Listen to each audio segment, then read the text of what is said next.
നമ്മുടെ നാട്ടിൽ അധികം ആർക്കും ഇതിനെക്കുറിച്ച് വലിയ അറിവില്ല എന്നതാണ് സത്യം. പ്രൈവറ്റ് പാർട്സ് കെയർ ക്രീംസ് എന്ന പേരിൽ അനാവശ്യമായ ഒരുപാട് പ്രോഡക്ട്സ് ഇന്ന് നമ്മുടെ വിപണികളിൽ ലഭ്യമാണ്. ഇത്തരമൊരു സാഹചര്യത്തിൽ ഇങ്ങനെ പലയിടങ്ങളിൽ നിന്നും തെറ്റിദ്ധാരണകൾ പടരുമ്പോൾ സെക്ഷൽ ഹെൽത്ത് ആൻഡ് ഹൈജീൻ എന്ന വിഷയത്തിൽ ക്ലാസ് എടുക്കുന്നതിനായി നമ്മോട് സഹകരിച്ച മാതൃകം TMC യൂണിറ്റ് ഭാരവാഹികൾക്കും ഇതിനായി ഇവിടെ എത്തിച്ചേർന്നിട്ടുള്ള തിരുവനന്തപുരം മെഡിക്കൽ കോളേജിലെ തന്നെ വിദ്യാർത്ഥികളായ അഖില, മാളവിക, ഹിബ, ദിയ എന്നിവരെയും ഈ പരിപാടിയിൽ പങ്കെടുക്കുന്ന മറ്റെല്ലാവരെയും മാതൃകം CT യൂണിറ്റിന്റെ പേരിൽ സ്വാഗതം ചെയ്യുന്നു.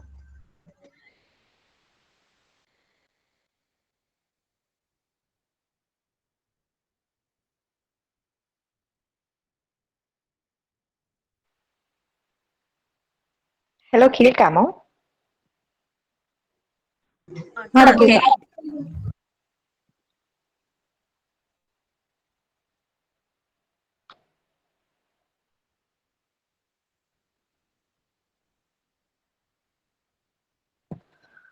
Good evening. ഞാൻ അഖില. എൻ്റെ തിരുവനന്തപുരം ഗവൺമെന്റ് മെഡിക്കൽ കോളേജിലെ 2019 ബാച്ച് MBBS സ്റ്റുഡന്റ് ആണ്.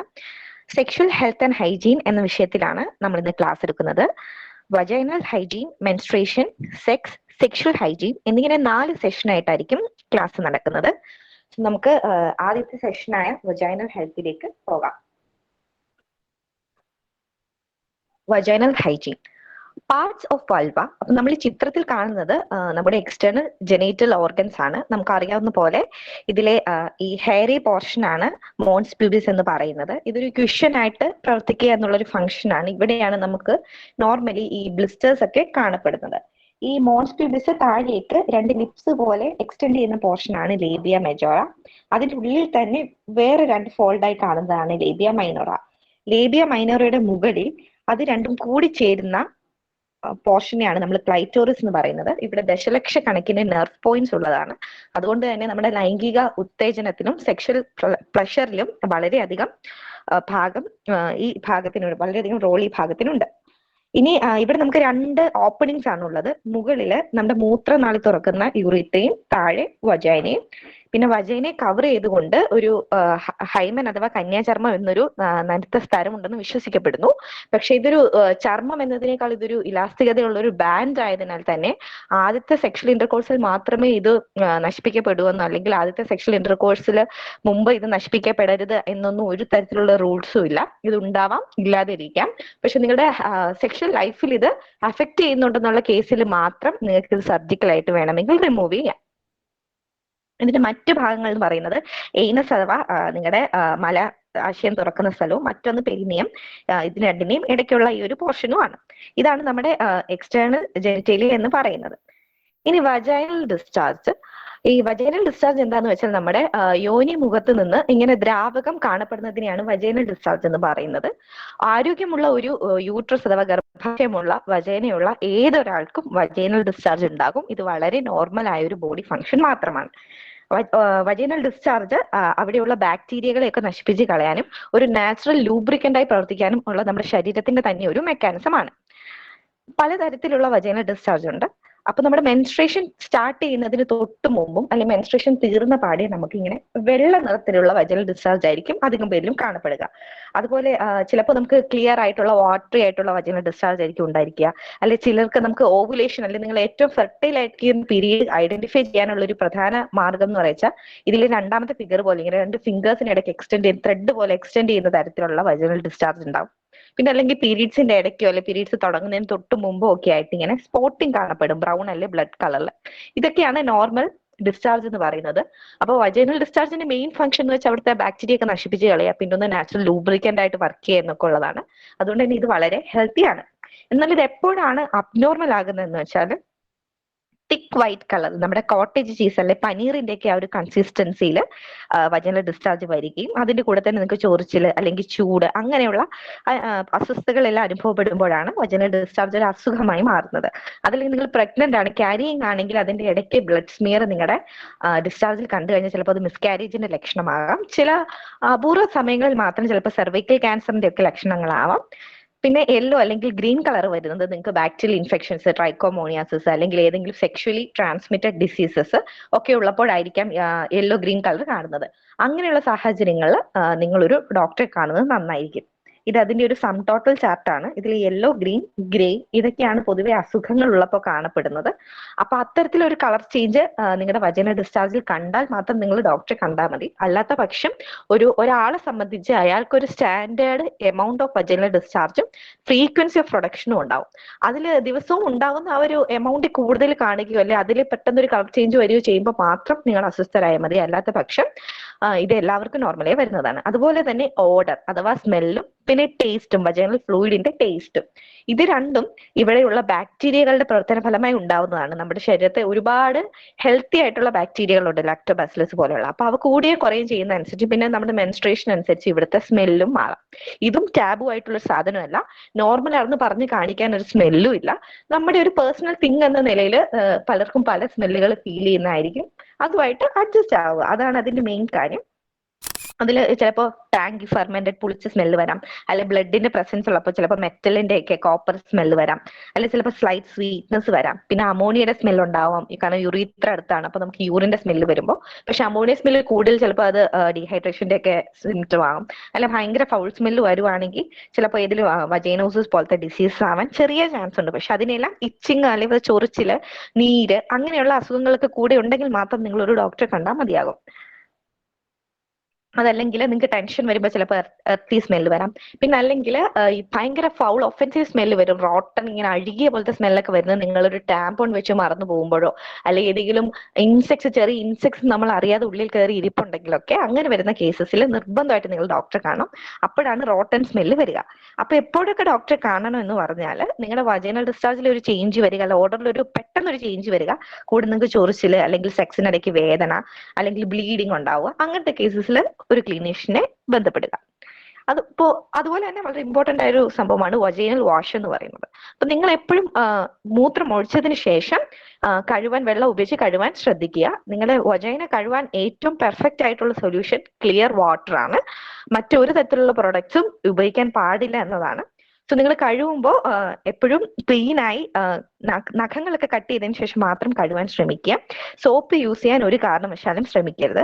അതുപോലെ ഒരു ദിവസത്തിൽ പലതവണ ഒരു പ്രോഡക്ട്സ് ഉപയോഗിച്ചും കഴുകാൻ ശ്രമിക്കരുത്. കാരണം സോപ്പ് ഇവിടുത്തെ നാച്ചുറൽ pH നശിപ്പിക്കുകയും ബാക്ടീരിയകളെയൊക്കെ നശിപ്പിച്ച് നമുക്ക് മറ്റ് അസുഖങ്ങൾ വരാനുള്ള സാധ്യത കൂട്ടുകയാണ് ചെയ്യുന്നത്. അതുപോലെ കഴുകുമ്പോൾ എപ്പോഴും ഫ്രണ്ടിൽ നിന്ന് ബാക്കിലേക്ക് കഴുകാൻ നോക്കുക. കാരണം മലദ്വാരത്തിന് ചുറ്റും ബാക്ടീരിയസ് വരാനുള്ള സാധ്യത വളരെ കൂടുതലാണ്. അപ്പൊ നമ്മൾ ബാക്കിൽ നിന്ന് ഫ്രണ്ടിലോട്ട് കഴുകിയാൽ അവിടെ നിന്നുള്ള ബാക്ടീരിയ നമ്മുടെ വജൈനയിൽ മാത്രമല്ല നമ്മുടെ യൂറിനറി ട്രാക്ട് കയറി നമുക്ക് യൂറിനറി ട്രാക്ട് ഇൻഫെക്ഷൻസും വരാനുള്ള സാധ്യത കൂടുതലാണ്. അതുകൊണ്ട് തുടയ്ക്കുമ്പോഴായാലും കഴുകുമ്പോഴായാലും എപ്പോഴും ഫ്രണ്ടിൽ നിന്ന് ബാക്കിലേക്ക് മാത്രം കഴുകി ശീലിക്കുക. നമ്മൾ യൂസ് ചെയ്യുന്ന പ്രൊഡക്ട്സിൽ സോപ്പ് ഒട്ടും നല്ലതല്ല. നമുക്ക് അവിടെ ഡ്രൈനെസ് ഒക്കെ വന്നിട്ട് ഇൻഫെക്ഷൻസ് വരാനും ഈസ്റ്റ് ഇൻഫെക്ഷൻ വരാനും ഒക്കെ വളരെയധികം സാധ്യത കൂടുതലാണ്. പിന്നെ home made cleansers, water, vinegar ഒക്കെ ഉപയോഗിച്ചിട്ട് ഡൂഷിങ് ചെയ്യുന്നതും ഒട്ടും ഹെൽത്തി അല്ല. നിങ്ങൾ ഉപയോഗിക്കുന്ന ഒരു പ്രോഡക്റ്റും നിങ്ങളുടെ വജൈനയുടെ ഉള്ളിൽ പോകാൻ പാടില്ല. അതുപോലെ ഹൈപ്പോ അലർജിക് സൊല്യൂഷൻസ് നിങ്ങൾക്ക് വേണമെങ്കിൽ യൂസ് ചെയ്യാം. പക്ഷെ ഇപ്പൊ നമുക്ക് അവൈലബിൾ ആയിട്ടുള്ള ഒരു കെമിക്കൽ പ്രോഡക്റ്റിന്റെയും കെമിക്കൽസ് നമുക്ക് ഉറപ്പിക്കാൻ പറ്റില്ല. അതുകൊണ്ട് തന്നെ അതും റെക്കമെൻഡബിൾ അല്ല. എപ്പോഴും വാട്ടർ ആണ് ബെസ്റ്റ് ഓപ്ഷൻ. അതുപോലെ സ്റ്റീമിങ് ചെയ്യാൻ പാടില്ല. ഇവിടുത്തെ സ്കിന്ന് വളരെ ഡെലിക്കേറ്റ് ആയതുകൊണ്ട് തന്നെ അത് നശിച്ചു പോകാനുള്ള സാധ്യതകൾ കൂടുതലാണ്. മറ്റ് ഹൈജീൻ പ്രോഡക്ട്സ് എന്തൊക്കെയാന്ന് വെച്ചാൽ നിങ്ങൾ ഇത് കണ്ടിട്ടുണ്ടാവും. ഒന്ന് സ്റ്റാൻഡ് ആൻഡ് പീ എക്യുപ്മെന്റ് ആണ്. അത് നമുക്ക് നിന്നുകൊണ്ട് മൂത്രം ഒഴിക്കാൻ സഹായിക്കും. അപ്പൊ നമ്മൾ ഈ ടോയ്ലറ്റ് സീറ്റിൽ നിന്ന് വരുന്ന ഇൻഫെക്ഷൻസ് അല്ലെങ്കിൽ നമ്മൾ ഒഴിക്കുമ്പോൾ അതിങ്ങനെ തെറിച്ച് തിരിച്ച് വീണുണ്ടാവുന്ന ഇൻഫെക്ഷൻസ് ഒക്കെ തടയാൻ ഏറ്റവും നല്ലൊരു മാർഗമാണ് സ്റ്റാൻഡ് ആൻഡ് പീ. പിന്നെ പി സേഫ് ഒരു സാനിറ്റൈസർ സ്പ്രേ ആണ്. നിങ്ങൾ ടോയ്ലറ്റ് സീറ്റിൽ അടിച്ചിട്ടിരുന്ന ടോയ്ലറ്റ് സീറ്റിൽ നിന്ന് വരാൻ സാധ്യതയുള്ള ഇൻഫെക്ഷൻസിന്റെ ഒക്കെ പ്രിവെന്റ് ചെയ്യുന്ന ഒരു ഹൈജീൻ പ്രോഡക്റ്റ് ആണ്. അപ്പൊ ഇതൊക്കെയാണ് നമ്മുടെ മെയിൻ ഹൈജീൻ പ്രോഡക്ട്സ് എന്ന് പറയുന്നത്. ഇനി ഇൻഫെക്ഷൻസ് നമ്മൾ പറഞ്ഞു. നമ്മുടെ ഏരിയയിൽ കോമൺ ആയിട്ട് വരുന്ന ഇൻഫെക്ഷൻ ഒന്ന് ഈസ്റ്റ് ഇൻഫെക്ഷൻ ആണ്. നമ്മൾ നേരത്തെ പറഞ്ഞതുപോലെ സോപ്പ് ഉപയോഗിച്ചോ അല്ലെങ്കിൽ മൾട്ടിപ്പിൾ ടൈംസ് ഏതെങ്കിലും പ്രൊഡക്ട്സ് ഉപയോഗിച്ച് കഴുകുകയൊക്കെ ചെയ്യുമ്പോൾ അവിടുത്തെ pH ഡിസ്ട്രപ്റ്റഡ് ആയിട്ട് നമുക്ക് അവിടെ ഈസ്റ്റ് ഇൻഫെക്ഷൻ വരാം. അപ്പൊ അങ്ങനെയുള്ള കേസസിൽ നമുക്ക് ഇച്ചിങ് ഒക്കെ ഉണ്ടാവും. പക്ഷെ നമ്മുടെ ഹെൽത്ത് ലൈഫ് സ്റ്റൈൽ തിരിച്ചു കൊണ്ടുവരുന്ന അനുസരിച്ച് ഈ അസുഖം മാറുന്നതാണ്. പക്ഷെ കുറെ കാലം നിലനിൽക്കുകയോ ബ്ലീഡിംഗ് ഒക്കെ ഉണ്ടാവുകയോ ചെയ്യുകയാണെങ്കിൽ മാത്രം നമ്മൾ ഡോക്ടറെ കണ്ടാൽ മതി. മറ്റൊന്നാണ് ഇവിടുത്തെ ബ്ലിസ്റ്റേഴ്സ് ആൻഡ് ബോയിൽസ്. നമ്മൾ ചിത്രത്തിൽ കാണുന്ന പോലെ മുഖക്കുരു പോലെയൊക്കെ ഇങ്ങനെ ചെറിയ മുഖപ്പ് വന്നിട്ടുണ്ടാവും. അപ്പോൾ അത് പൊട്ടിച്ച് കളയാൻ ഒരു കാരണവശാലും ശ്രമിക്കരുത്. ഇതും വളരെ ടാബു ടോപ്പിക് ആണ്. പക്ഷേ എല്ലാ സ്ത്രീകൾക്കും എല്ലാ ഈ അവയവമുള്ളവർക്കും വരുന്ന, അത് ഗേൾസിനായാലും ബോയ്സിനായാലും ജെൻഡർ സെക്ഷൽ ഡിഫറൻസ് ഒന്നും ഇല്ലാതെ വരുന്ന ഒരു അസുഖം മാത്രമാണ് ബ്ലിസ്റ്റേഴ്സ് ആൻഡ് ബോയിൽസ്. അപ്പൊ അത് പൊട്ടിച്ച് കളയാൻ ശ്രമിക്കാതിരിക്കുക. പിന്നെ ഒരു 2 വീക്സിനുള്ളിലൊക്കെ അത് താനെ തന്നെ മാറുന്നതായിരിക്കും. മെഡിസിൻസ് ഒന്നും എടുക്കേണ്ടി വരില്ല. പക്ഷെ അതിൽ കൂടുതൽ ഒരു 2 വീക്സിന് മുകളിൽ നിൽക്കുകയും അല്ലെങ്കിൽ ഇപ്പൊ മൾട്ടിപ്പിൾ ബോയിൽസ് വന്നിട്ട് അതിങ്ങനെ ജോയിൻ ചെയ്ത് ഒന്നാമത് ശ്രമിക്കുകയൊക്കെ ചെയ്യുന്ന കണ്ടീഷനിൽ നിങ്ങൾക്ക് ഭയങ്കര ഡിസ്കംഫർട്ട് ഉണ്ടെങ്കിൽ ഡോക്ടറെ കാണാം. അപ്പൊ ഡോക്ടർ അതിനുള്ള ആന്റിബയോട്ടിക്സ് പോലത്തെ സാധനങ്ങൾ തരും. അതാണ് യൂഷ്വൽ ട്രീറ്റ്മെന്റ്. അതുപോലെ തന്നെ ചിലപ്പോൾ നിങ്ങൾക്ക് വൾവോവജൈനൈറ്റിസ് അങ്ങനെ ഇൻഫ്ലമേഷൻസ് ഉണ്ടെങ്കിൽ, അല്ലെങ്കിൽ ചിലപ്പോൾ നിങ്ങൾ യൂസ് ചെയ്യുന്ന ചില ക്രീംസിന്റെ ഒക്കെ അലർജിക് റിയാക്ഷൻസിന്റെ ഒക്കെ ഭാഗമായിട്ട് നിങ്ങൾക്ക് സോഴ്സ് വരാൻ സാധ്യതയുണ്ട്, ജെനൈറ്റൽ സോഴ്സ്. പക്ഷെ അത് ബ്ലീഡിങ്ങും റെക്കറന്റ് ആയിട്ട് വരികയും പിന്നെ നിങ്ങൾക്ക് ഇച്ചിങ്ങും ഒക്കെ ഉണ്ടെങ്കിൽ മാത്രം ഡോക്ടറെ കാണുക. അല്ലാതെ വരുന്ന സോഴ്സും നോർമലി സ്വയം പോകാൻ ഉള്ള സാധ്യതകളുണ്ട്. പിന്നെ ജെനൈറ്റൽ ഹെർപ്പിസ്, ഇതൊരു സെക്ഷലി ട്രാൻസ്മിറ്റഡ് ഡിസീസ് ആണ്, അഥവാ ലൈംഗിക ബന്ധത്തിലൂടെ മാത്രം പകരുന്ന ഒരു ഡിസീസ് ആണ് ജെനൈറ്റൽ ഹെർപ്പിസ്. നിങ്ങൾ ചിത്രത്തിൽ കാണുന്നത് പോലെ ചെറിയ ചെറിയ കുരുക്കൾ അതിൽ വെള്ളം കെട്ടി നിന്നിട്ട് പൊട്ടുമ്പോൾ അത് ആ വെള്ളം തട്ടുന്ന ദ്രാവകം തട്ടുന്ന എല്ലാ പോർഷനിലും ഇത് പടർന്നു പിടിക്കുകയായിരിക്കും ചെയ്യുന്നത്. സോ ഇതൊരു സീരിയസ് കേസാണ്. സെക്ഷലി ട്രാൻസ്മിറ്റഡ് ഡിസീസ് ആയതുകൊണ്ട് തന്നെ എത്രയും പെട്ടെന്ന് നിങ്ങൾ ഡോക്ടറിനെ കാണണം. പിന്നെ ഇത് വരാതിരിക്കാനുള്ള പ്രിവെൻഷൻ എന്ന് വെച്ചാൽ നിങ്ങൾ എപ്പോൾ സെക്ഷൽ ഇന്റർകോഴ്സിൽ ഇടപെട്ടാലും നിങ്ങൾ ബാരിയർ മെത്തേഡ്സ് അഥവാ കോണ്ടംസ് ഒക്കെ യൂസ് ചെയ്യുക. അങ്ങനെയാണ് ഇത് പകരുന്നത് ഒരു പരിധി വരെ നമുക്ക് തടഞ്ഞു നിർത്താൻ പറ്റും. മറ്റൊരു മെയിൻ പ്രോബ്ലം ആണ് ഇൻഗ്രോൺ ഹെയർ. അതിങ്ങനെ സ്ഥിരമായി ഷേവ് ചെയ്യുന്നവരിൽ അല്ലെ വാക്സ് ചെയ്യുന്നവരിലൊക്കെ കാണപ്പെടുന്നതാണ്. ഇത് ജെനിറ്റൽ ഏരിയയിൽ മാത്രമല്ല ബോഡിയിൽ എവിടെയെങ്കിലും കാണാം, പക്ഷെ ജെനിറ്റൽ ഏരിയയിലാണ് കൂടുതൽ കാണപ്പെടുന്നത്. ഇത് സംഭവിക്കുന്നത് എങ്ങനെയാന്ന് വെച്ചാൽ നമ്മൾ ഷേവ് ചെയ്തതിനു ശേഷം ആ ഒരു ഫോളിക്കിളിലെ ഹെയർ സെൽ അവിടെ നിൽക്കുമ്പോൾ തന്നെ വീണ്ടും പുതിയ ഹെയർ സെൽ അതിനുള്ളിലൂടെ ഉണ്ടാവുമ്പോൾ അത് തിരിച്ച് അതേ ഫോളിക്കിളിലോട്ട് വളർന്നിറങ്ങുമ്പോൾ, പുറത്ത് പോകാൻ സ്ഥലമില്ലാതെ ഇറങ്ങുമ്പോൾ ആ ഉള്ളിൽ ട്രാപ്പ് ചെയ്ത് പോകുന്നതാണ്. അപ്പൊ അതിന് ഒരു ഫോറിൻ ബോഡി നമ്മുടെ ബോഡി തന്നെ കണ്ട് ഇൻഫ്ലമേഷൻ, ഇച്ചിങ് ഒക്കെ ഉണ്ടാവുമ്പോഴാണ് നമുക്ക് ഇൻഗ്രോൺ ഹെയറിന്റെ പ്രശ്നം ഉണ്ടാവുന്നത്. സോ നിങ്ങൾക്ക് ഇൻഗ്രോൺ ഹെയർ ഉണ്ടെന്ന് ഫീൽ ചെയ്ത് കഴിഞ്ഞാൽ അപ്പൊ തന്നെ നിങ്ങൾ ഷേവിങ് ഡിസ്കണ്ടിന്യൂ ചെയ്യണം. ഐ മീൻ നിങ്ങൾക്ക് ഇത് എപ്പോൾ ഷേവിങ് ചെയ്താലും ഇൻഗ്രോൺ ഹെയറിന്റെ പ്രോബ്ലം ഉണ്ടെന്നുണ്ടെങ്കിൽ പിന്നെ ഷേവിങ് ചെയ്യാൻ പാടില്ല. മാത്രമല്ല എപ്പോൾ ഷേവിങ് ചെയ്ത് കഴിഞ്ഞാൽ ഇമ്മീഡിയറ്റ് ആയിട്ട് അവിടെ മോയ്സ്ചറൈസ് ചെയ്യാൻ ശ്രമിക്കണം. നമ്മൾ മെഡിക്കേഷൻസ് ആയിട്ട് ബെൻസോയിൽ പെറോക്സൈഡ്, റെറ്റിനോയിഡ്സ് ഒക്കെയാണ് കൊടുക്കുന്നത്. പിന്നെ ഹൈഡ്രോകോർട്ടിസോൺ ക്രീംസ് യൂസ് ചെയ്യാം. പിന്നെ ഗ്ലൈക്കോളിക് ആസിഡ് ഉള്ള ലോഷൻസ് വേണമെങ്കിൽ യൂസ് ചെയ്യാം. പക്ഷെ എപ്പോഴും ബെസ്റ്റ് നിങ്ങൾ ഷേവിങ് ചെയ്യാതിരിക്കുക എന്നുള്ളതാണ്. പിന്നെ ഇൻഗ്രോൺ ഹെയർ ഒരുപാട് സിസ്റ്റായി പസ്സൊക്കെ ഫില്ലായി കഴിഞ്ഞാൽ നമ്മൾ ഡോക്ടറെ കണ്ട് അത് ചെറിയ ഇൻസിഷൻ ഇട്ട് കളയേണ്ടി വരും. സോ അത്രയും വലിയൊരു സിറ്റുവേഷനിലോട്ട് പോവാതെ മാക്സിമം ഷേവിങ് അവോയ്ഡ് ചെയ്യുക. അപ്പൊ അങ്ങനെയാണെങ്കിൽ നമ്മൾ പറഞ്ഞു ഹെയർ റിമൂവലിന്റെ മെത്തേഡ്സിലെ പ്രോബ്ലം കൊണ്ടാണ് നമുക്ക് അധികം ഇൻഫെക്ഷൻസ് പെസ്റ്റേസ് വഴിയാ വരുന്നത്. സോ ഏതാണ് ബെസ്റ്റ് ഹെയർ റിമൂവൽ മെത്തേഡ് എന്ന് ചോദിച്ചാൽ ഇപ്പൊ നമുക്ക് പല മെത്തേഡ്സ് ആ ഫിഗർ കാണുന്ന പോലെ അവൈലബിൾ ആണ്. ഷേവിംഗ് ഒക്കെ ആണെങ്കിൽ നമ്മൾ ഒരു മന്തിൽ ഒരു 16 ടൈംസ് ഒക്കെ ചിലപ്പോൾ ചെയ്യേണ്ടി വരും. പക്ഷെ ലേസർ ട്രീറ്റ്മെന്റ്സ് ഒക്കെ ആണെങ്കിൽ once in a lifetime മതി. പക്ഷെ നമ്മുടെ ഇന്റിമേറ്റ് റീജിയനിൽ ഒരു തരത്തിലുള്ള ലേസർ ട്രീറ്റ്മെന്റ്സും ചെയ്യാൻ പാടില്ല, ഒട്ടും സേഫ് അല്ല. ഇനി വാക്സ് ഒക്കെയാണ് നിങ്ങൾ യൂസ് ചെയ്യുന്നത്, അതെല്ലാം ഷോർട്ട് ടേം വൺസ് ആണ്. വാക്സ് ഒക്കെ ആണെങ്കിൽ ബിക്കിനി ലൈന് മാത്രമായിട്ട് സെപ്പറേറ്റ് പ്രോഡക്ട്സ് ഉണ്ടാവും, അത് മാത്രം ചൂസ് ചെയ്ത് ചെയ്യാം. ബാക്കി എല്ലാ ബോഡിയിൽ യൂസ് ചെയ്യുന്നത് വാക്സിൻ ഇവിടെ യൂസ് ചെയ്യാൻ പാടില്ല. പക്ഷെ വാക്സിനും കമ്പാരിറ്റീവ്ലി സേഫ് അല്ല. ഇനി ഷേവ് ചെയ്യുകയാണെങ്കിൽ പുതിയ റേസർ ഉപയോഗിച്ച് ഷേവ് ചെയ്യാൻ ശ്രമിക്കുക. പക്ഷെ അതും കമ്പാരിറ്റീവ്ലി സേഫ് അല്ല. സോ ഏറ്റവും സേഫസ്റ്റ് മെത്തേഡ് എന്താന്ന് വെച്ചാൽ സിസേഴ്സ് യൂസ് ചെയ്ത് നമുക്ക് ലെങ്ത് കട്ട് ഷോട്ട് ചെയ്യാം. അതാണ് ഏറ്റവും സേഫസ്റ്റ് മെത്തേഡ്. ഇത് ട്രിം ചെയ്ത് കളയേണ്ട കാര്യമില്ല. ലൈക്ക് ബേസിക്കലി ഇത് നിങ്ങളുടെ പേഴ്സണൽ ചോയ്സ് ആണ് എങ്കിൽ പോലും ബോഡി ഹെയർ എപ്പോഴും ഒരു ഹെൽത്തി ഫംഗ്ഷൻ ആണ്. കാരണം ബോഡി ഹെയർ നമുക്ക് സെക്ഷൽ അറൗസലിന് ഹെൽപ്പ് ചെയ്യും. കാരണം നമ്മുടെ സെൻസേഷൻസിനെ ഇൻക്രീസ് ചെയ്യുന്നുണ്ട്. അതുപോലെ ടെമ്പറേച്ചർ മെയിൻറ്റെയിൻ ചെയ്യാൻ ഹെൽപ്പ് ചെയ്യും. അങ്ങോട്ട് വല്ല എക്സ്റ്റേണൽ ബോഡീസ് വരാതെ പ്രിവെന്റ് ചെയ്യും. സോ പ്യൂബിക് ഹെയർ നോർമലൈസ് ചെയ്യപ്പെടേണ്ട ഒരു സാധനമാണ്. ബോഡി ഹെയറും നോർമലൈസ് ചെയ്യപ്പെടേണ്ടതാണ്. സോ അത് ബേസിക്കലി ഷേവ് ചെയ്ത് കളയേണ്ട കാര്യമില്ല, അക്സെപ്റ്റ് ഇറ്റ് എന്നുള്ളതാണ്. Next topic underwears. So underwears നമ്മുടെ ഏത് ഡ്രസ്സ് യൂസ് ചെയ്യുന്നു അല്ലെങ്കിൽ സിറ്റുവേഷന് ക്ലൈമറ്റിന് അനുസൃതമായ അണ്ടർവിയർസ് എപ്പോഴും ചൂസ് ചെയ്യുക. അതുപോലെ നമ്മുടെ പെർഫെക്റ്റ് ഫിറ്റ് സൈസ് ആയിരിക്കണം, എന്നാൽ ബ്രീത്തബിൾ ആയ മെറ്റീരിയൽ കൊണ്ടായിരിക്കണം അണ്ടർവിയർ ഉണ്ടാക്കിയിട്ടുണ്ടാവുക. സോ എപ്പോഴും കോട്ടൺ ചൂസ് ചെയ്യുക, അതായിരിക്കും ഏറ്റവും ബ്രീത്തബിൾ ആയ മെറ്റീരിയൽ കോട്ടൺ ആണ്. നമ്മൾ എന്തിന് ഒരു അണ്ടർവിയർ ഇടണം എന്ന് ചോദിച്ചാൽ നമ്മുടെ ഡ്രസ്സ് ഇപ്പൊ ജീൻസ് പോലത്തെ ഡ്രസ്സൊക്കെ ഭയങ്കര റഫ് സർഫസ് ആണ്.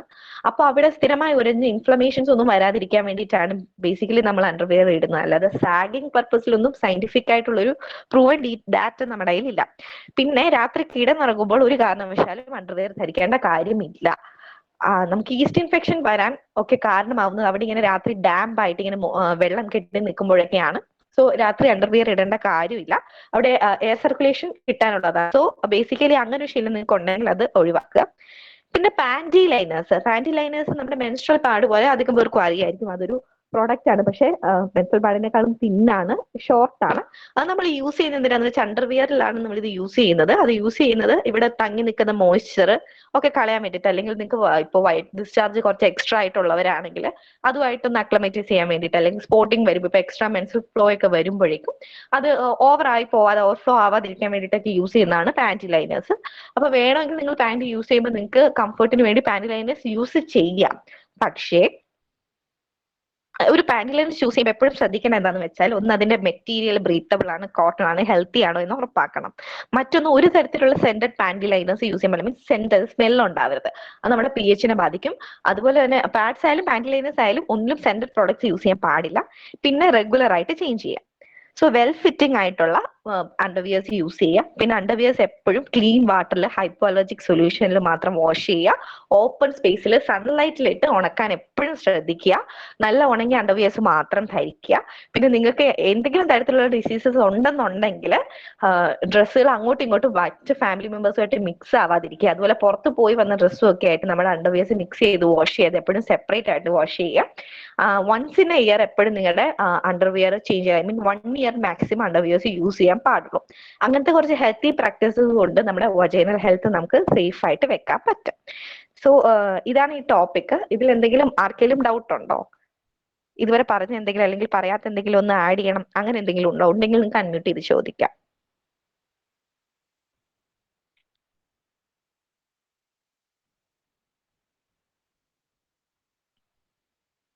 ആർക്കും ഡൗട്ട്സ് ഒന്നും ഇല്ല എന്നുണ്ടെങ്കിൽ നമുക്ക് നെക്സ്റ്റ് സെഷനിലേക്ക് പോവാം.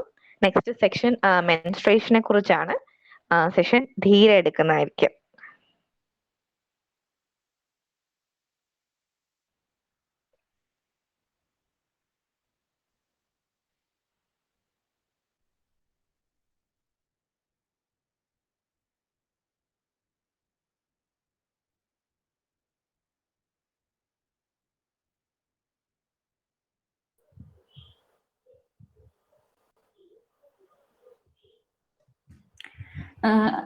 Hi everyone, I'm Dheera Manu, Government College Trivandrum 2019 MBBS student ആണ്. സോ മെൻസ്ട്രൽ ഹൈജീൻ എന്ന് പറയുന്ന ടോപ്പിക്കിൽ ജസ്റ്റ് ബേസിക് കാര്യങ്ങൾ ഡിസ്കസ് ചെയ്യാനാണ് ഞാൻ ഇപ്പോൾ വന്നിരിക്കുന്നത്. സോ മെൻസ്ട്രൽ സൈക്കിൾ എല്ലാ അഡോളസെന്റ് പീരീഡിൽ എല്ലാ വിമണിനും നമ്മുടെ യൂട്രസ് റീപ്രൊഡക്റ്റീവ് കപ്പാസിറ്റി അച്ചീവ് ചെയ്യുന്നതിന്റെ ഭാഗമായിട്ട് മെൻസ്ട്രൽ സൈക്കിൾ സ്റ്റാർട്ട് ചെയ്യുന്നതാണ്.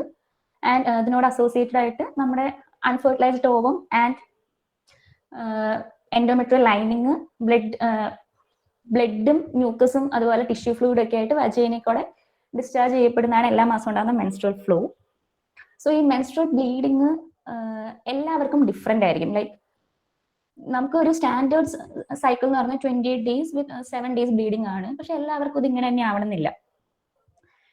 ചിലർക്ക് കുറച്ചുകൂടെ ഇറഗുലർ ആയിരിക്കും, ചിലർക്ക് കറക്റ്റ് 1 month സൈക്കിൾ ആയിരിക്കും. But that's normal. അതുപോലെ on an average each menstrual സൈക്കിളിൽ ഒരു 40 ml blood and some extra serous fluid ഒരു 35 ml അടുത്തൊക്കെ ലൂസ് ആവുന്നുണ്ട്. സോ അതുകൊണ്ട് തന്നെ women are more susceptible to anaemia. കാരണം എല്ലാ മാസവും ഇത്രയധികം ബ്ലഡ് പോകുന്നുണ്ട്. പക്ഷെ ഈ ഫ്ലോ ചിലപ്പോഴൊക്കെ അബ്നോർമൽ ആവും. ലൈക്ക് മെനറേജിയ എന്ന് പറയുന്നത് എക്സസീവ് അല്ലെങ്കിൽ ഹെവി ബ്ലീഡിങ്ങിനെയാണ്. ചിലർക്ക് ബ്ലീഡിങ് കുറവായിരിക്കും, may be because of dehydration അല്ലെങ്കിൽ അതർ ഫാക്ടേഴ്സ് പോയില്ല.